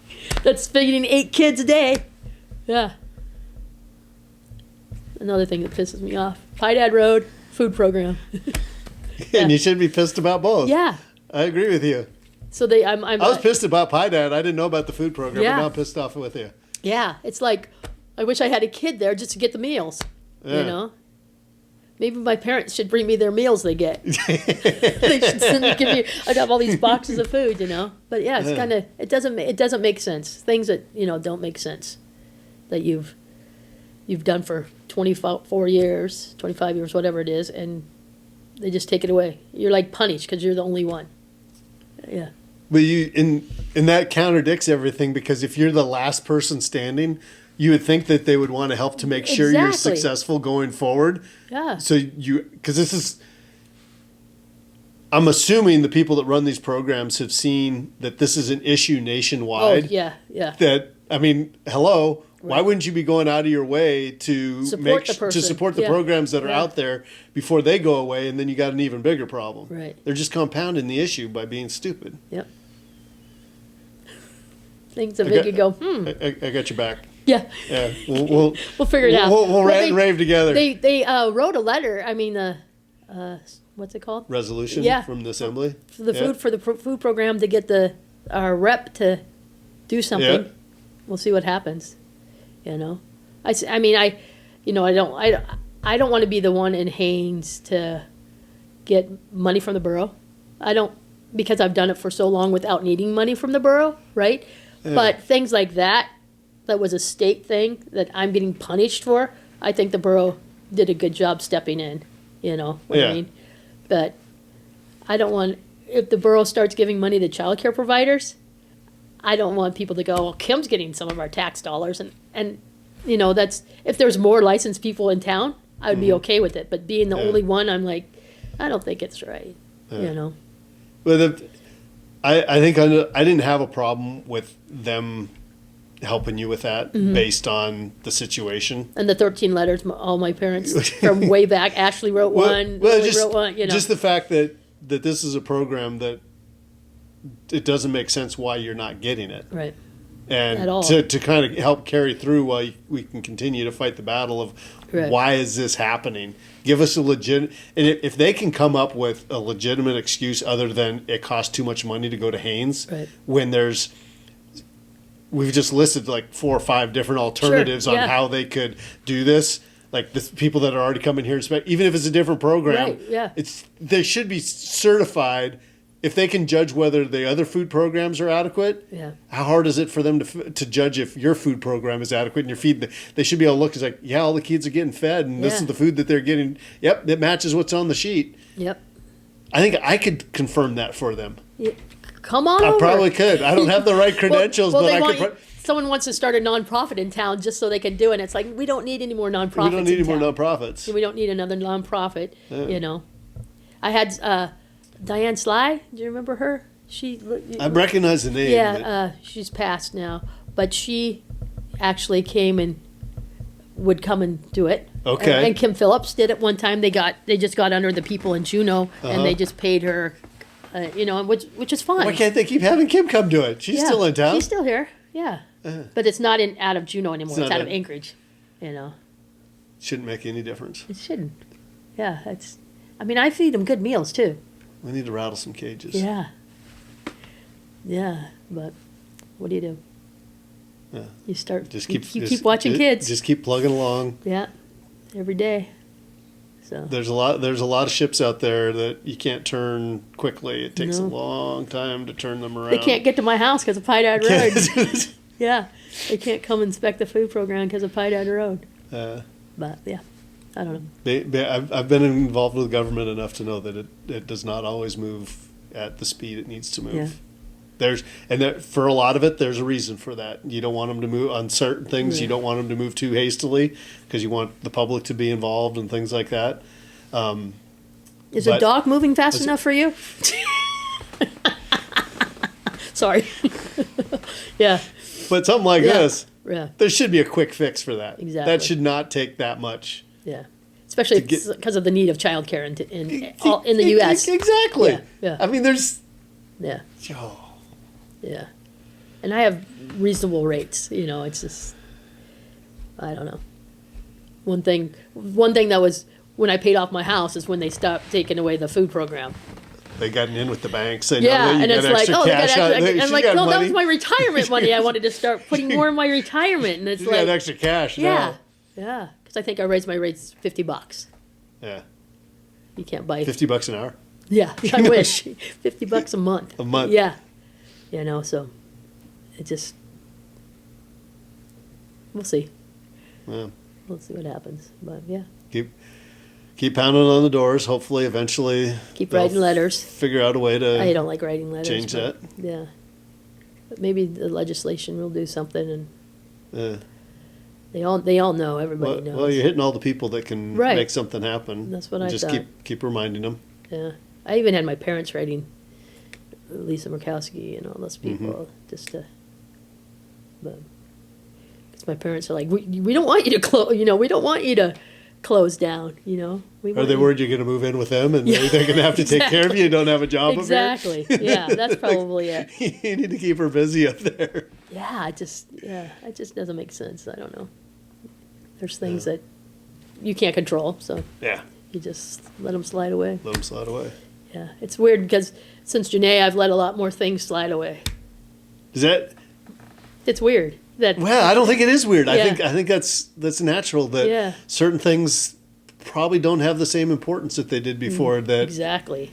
that something that you might have been was like, oh my God, this is really Yeah. this has got to be at the top of the list. Now it might be like, Number 8, Yeah. way down there. It's just you just go.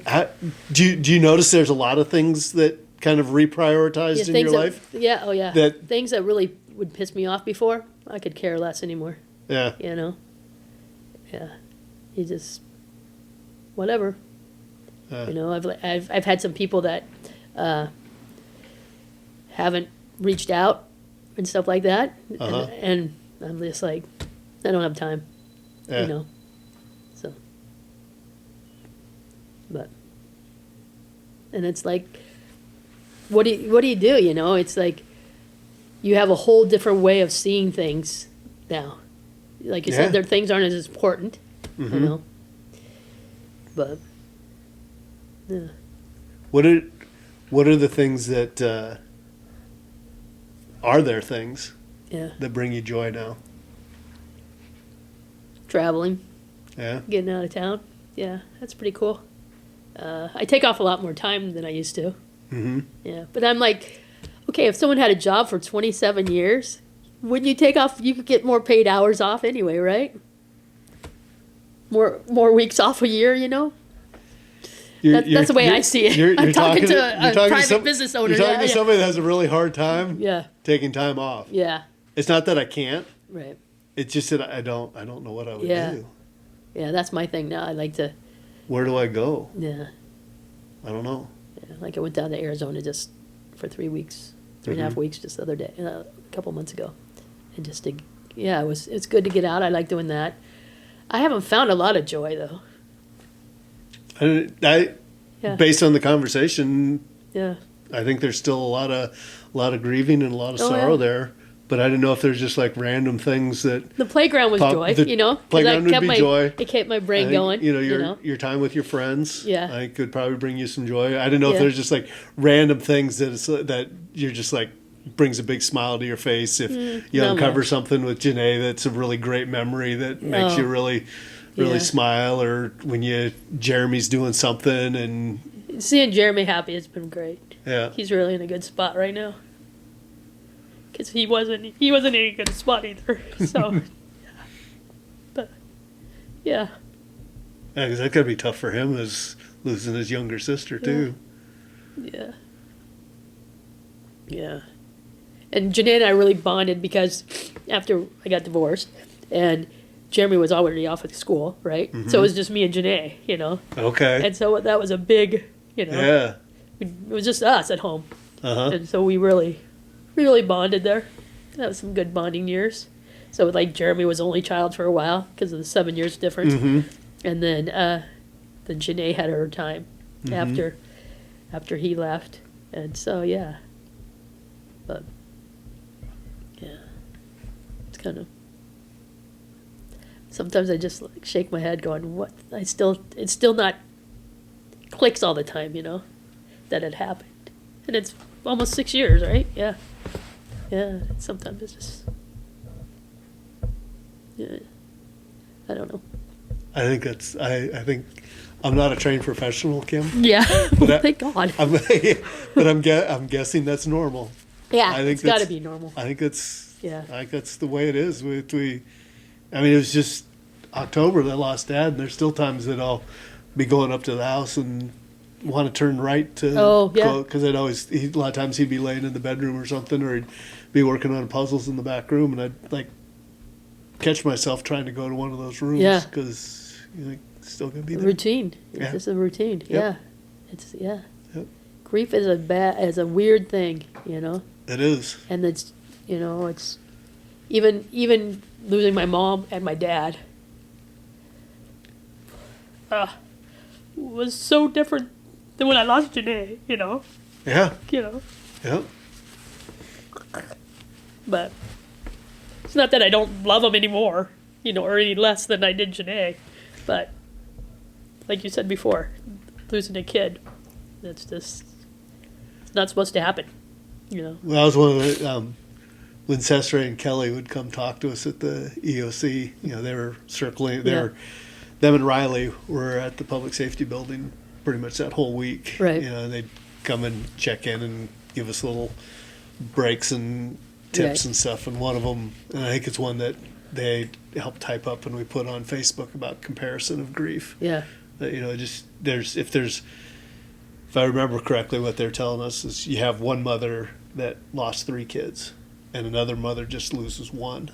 Are you supposed to agree? Are you supposed to feel 3 times as sorry for Right. the one that lost 3 compared to lost 1? The grief is the same. Yeah. You've lost. Yeah. It's going to feel different based on the relationship you have with them Right. and time with them. Yeah. But even though it feels differently, it's still grief. Right. And I don't think any of us need to compare it. Right. It's just And how kind of everybody work through, like you said, Yeah.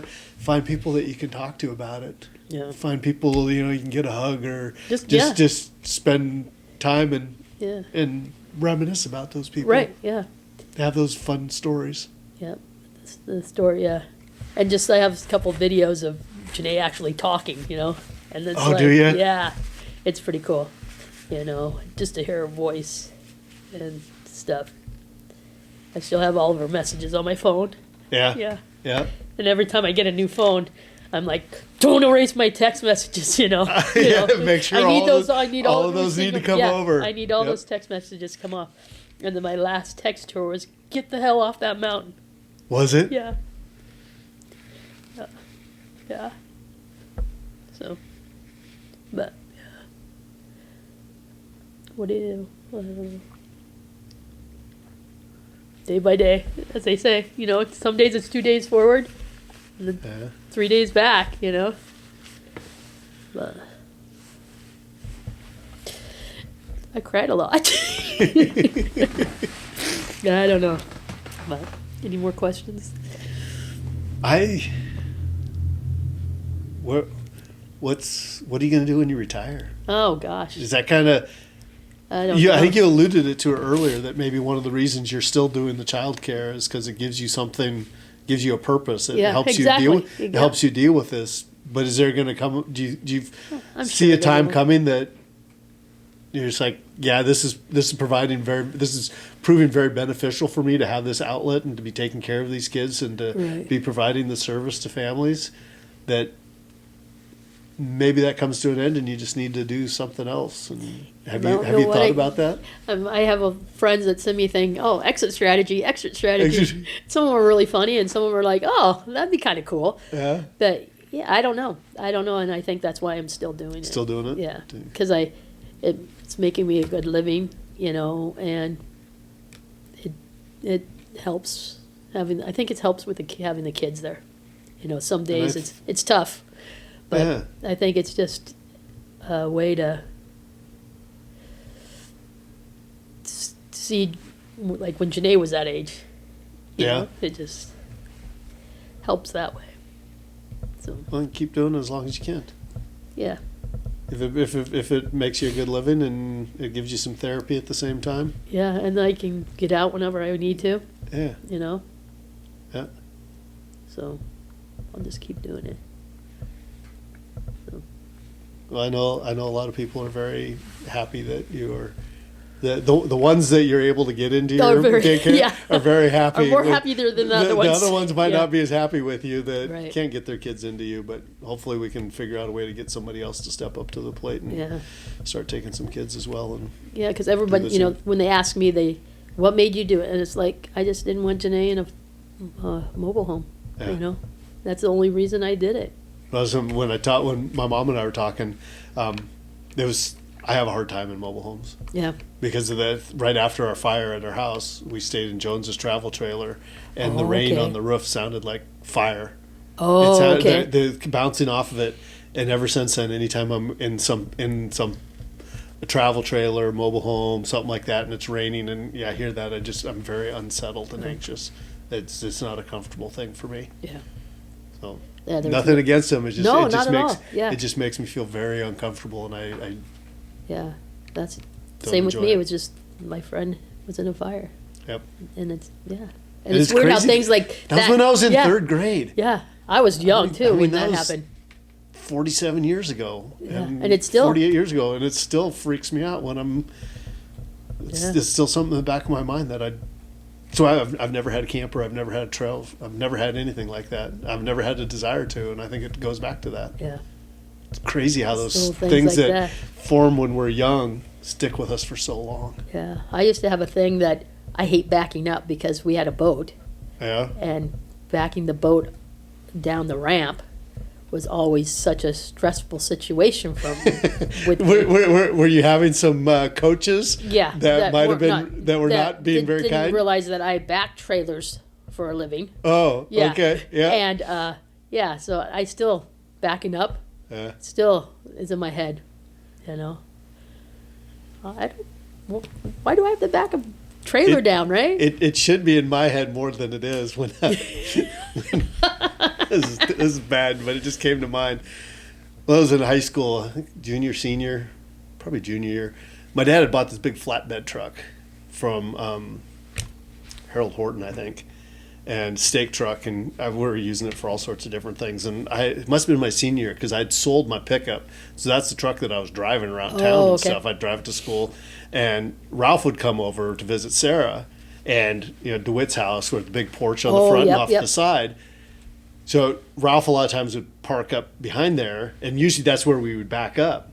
And so I was leaving the house. I was like, Ralph, are you parked up alongside the house? He goes, yep. I still backed up and just Hit right into it. I had to replace the hood of his truck and everything because it was high enough and just put a crease in it. Oh my and I'm God. like, He even told you it was there. I asked and he told me it was there. I was like, I'm surprised he still wanted to marry into our family. He's like, man, I told my future brother-in-law that the truck was there and he still backed into me. What's he trying to tell me And here? it's things like that But that it's just one of stick those, with you. I was thinking, it's like, God dang it, how stupid can you get? Right. But yeah, I asked and he told me that it was there and I still backed into it. That cost me a Can't few believe- $100 Yeah. to repair the hood. But you got a good brother-in-law, so that's all worth it. I did end up with a great brother-in-law, and I'm Yeah. surprised based on But your by driving the way skills. that I trashed his Was he truck. mad? He probably was. He didn't show it as much as I probably would have if somebody did that to me. He was. Looking back on it, he was much more gracious about it than I would have been at that point in my life. Oh, Yeah. good for him. But yeah, we ordered another one, and I think his dad and him were able to put the hood on. It didn't. I don't think it did anything to the grill or anything like that. It was just the hood that had to be replaced. Did you have to paint it? So they had to get it painted and stuff. painted, Yeah. Wow. But yeah, Things that stick in your head that you're like, wow, yeah. backing up a trailer. Who would have thought? And I hadn't thought about that for years till you talked about Yeah. wanting to back up. I'm like, well, I got a backing up story that wasn't all that good. Yeah. Because the first time that I ever backed a trailer up, a guy from Fairbanks would come down all the time in the summertime. He was can't remember if he was at the high school or if he was at the college. But he'd come down in the spring in June to go trolling for kings on the Chilkat side. I had just gotten my driver's license, and he'd pull his bay liner down with his RV, but he didn't with the old ramp out at Letnikoff. He didn't want to back the boat in with his RV. He wanted something with a little more power. So my dad would usually take the truck out there and back it in for him. And he came into the store. My dad was busy, said, Doug, haul his boat out there and put it in the water for him. I'm like, I haven't backed a trailer down before. I haven't done any of this. He Yeah. goes, no, you'll be fine. It's hard. Well, this is somebody else's boat. This is big. Gosh, It's this nice bay liner that he's got on Right. there. The first time I'm back in a trailer, the guy was really nice. I was like, this isn't even our family. This isn't like a small trailer, flatbed, or anything like this. It's some guy's boat. Yeah. And he's worried to make sure. So I was just like white knuckled on the steering wheel. Everything went fine. But then each year, I was the one that put his boat Put in. in the boat. Yeah. After that, But I got a. I did not enjoy that at all. No, That it's first time stressful. I got back, I was like, Dad, what the heck are you thinking? It was a good learning experience for you. Yeah, like 3 years ago, someone taught me instead of holding the steering wheel up here when you're backing down, Down at the bottom, and because it's you're the going to go. same. It's the same It's the as same. yeah. I'm like, oh, good. So Yep. hopefully next time I back a boat down a ramp, I'll know how to do it. Maybe that's what we should do. We should get you a boat. Let's do it. Yeah. God no. Let's get Kim a boat. Yeah, I could do daycare on a boat. Well, That'd be there's You can't king. the boat isn't 24/7, or Yeah, the that's daycare true. isn't 24/7. That's true. So that could be your stress reliever at night and on the weekends. Yeah. Yeah, everybody that owns a boat will say, yeah, that's the perfect stress reliever. Yes. It's actually stress enhancer Yeah, of having because a boat. the boat's a cheap part. It's all the stuff you have to get for the boat, right? Yes. Yeah, the Yeah, there's nothing. downriggers, There's, everything. well, you can't. Well, actually, this year we can troll for kings. So, Oh, they are doing they're it, going to right? open that up for a little bit. Wow, and that has been a long time. It's been a long time. It's been at least did 10 I do years. I did the Derby for, 10 years, I think. I was Yeah. in charge of the Derby. Yeah. Yeah, that's weird. It's a long time. Glad it's opening up again. All right, we'll work on getting Kim a boat. That'll be her moment of joy of cussing as she's trying to back her boat down to the launch. Oh, I think I just get too much stress from that. It's gonna But have to- it take your mind off paddle boat. everything I need a else. paddle boat It'd so I take don't your- have to it'd back take it. your mind off everything There you else. go. Yeah. Yeah. You'd be focused on Ooh. backing the boat trailer down. It'll tell Henry not to give you a slip at the Yeah. so you have to back it down every time. And Henry would go, okay, yeah, sounds good. Sounds good. Wow. That'll be our therapy for Kim. She's got Let's a do boat to it. back down. So that's where I can't come to you. I can't come to you. I got a boat. I got a boat. If you want to come over Yeah, and watch let's me go on the back, boat. let's go on the boat. We can have our therapy Yeah, sessions. I think one of your reps out on the boat one time. I remember, and he gave me Oakley's. Oh yeah, the Oakley guy. Yeah, Oakley Yep. guy. He gave me some couple Yep. pairs of Oakleys. I don't think he Yep. caught any fish on that boat either. No, So it was it was fun though. fun times. Yeah, good You, time. you can go out fishing and not catch something and still have a good Still have time. a good time. Yep, that's true. Just to be out on the boat. Just to be outside, Yeah. be out fishing. You know what I really That's a don't win. like? I know this is going to sound weird, but I don't like it when I'm up at the slide and I see crab pots out there. Oh, I Yeah. don't like that. yeah, Right there. I Yeah. don't like that at all. I can understand that. I say a few bad words every once in a while. Yeah. But yeah. See, if you had a boat, you could pull the pots could and you pull could the dump you could dump them somewhere else. There you go. You can Good pick 'em idea. Okay, let's get a boat. Let's get a boat. But we'd Then have to people cut. are gonna know. If we do this, people are going to know who took the pots. Yeah, who put the pots. Even the trooper. They're like, Oh my she god. said it on the video. It on the video. We got proof. But We can edit it out. we could thank you. We'll just But- we'll have somebody else buy the boat and we'll just take Yeah. their boat and go pull them. But you would think something like that wouldn't bother someone, but No, I can that- totally see how yeah, it would. it's like, oh, there's Yeah. crab pots out there. What the heck? Yeah, no, I You can know? see how that would bother somebody. Yeah, Yeah. yeah. That was maybe upsetting, and they're still there every year. They're there. Every year they're there. They don't care. Yeah. They don't care. Well, They before probably the, don't know. Before the slide, it was a good crabbing Yeah, area. So yeah. Yep, it's still This probably is good kinda- crabbing area. yeah, I don't think people think about that when they're setting a crab pot. Yeah. So if you know anyone who does, say, hey, Well, maybe Let's go out a little bit. maybe they'll watch Yeah. this and they'll. excuse me, if you We'll see if there's Yeah. when you go out there. There's a buffer there's- now around yeah, that area they'll have a that there's little no crab pots. sandbar around there. Yeah, But, crab yeah. pot free zone. Are you going to try to get Randy? Yeah, Yeah, that'd be cool. yeah. Yeah. When he comes up Oh, this yeah, summer. yeah, he'll be up this summer. Yeah. Yeah. Oh, that'd be I'd good. like to have him sit down and. Yeah. I never met him before the slide. Oh yeah. I Me didn't know either. Randy before the slide. Yeah.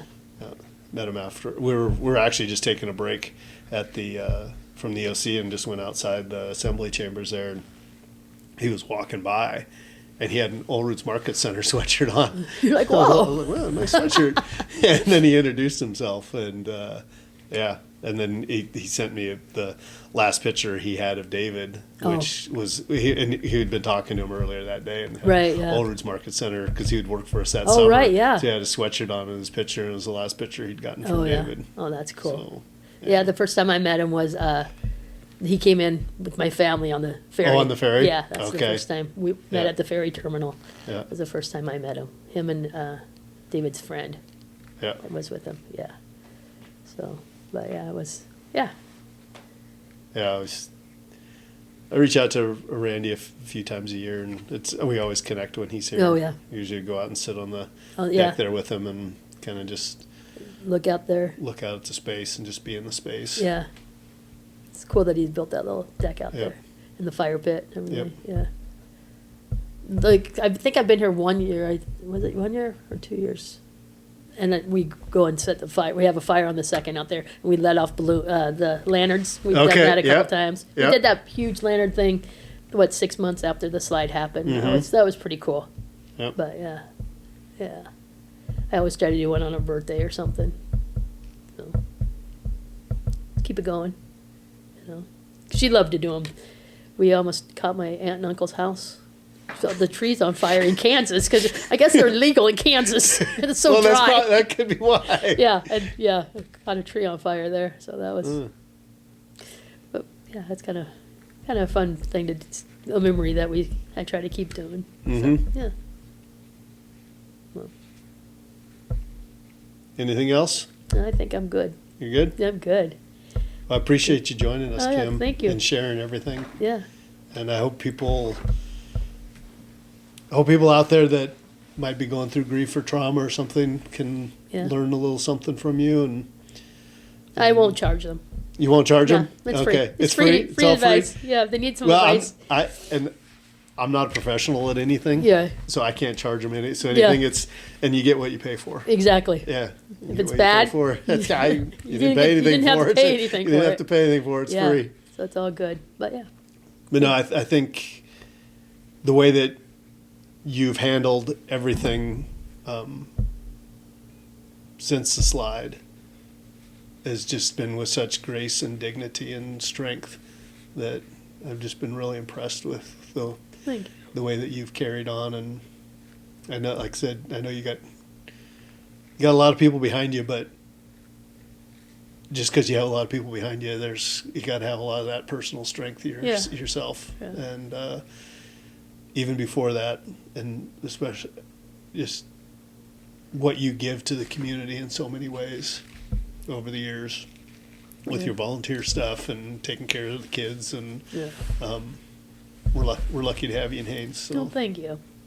Yeah. glad you're here. Thank you. Thank you. I mean, it's a different. I put on a face, but it's still there. Oh, it's always going to be Yeah. there. It's always going to be there. Yep. For sure. Yep. Well, thanks for having me. Thank you, Kim. Yes.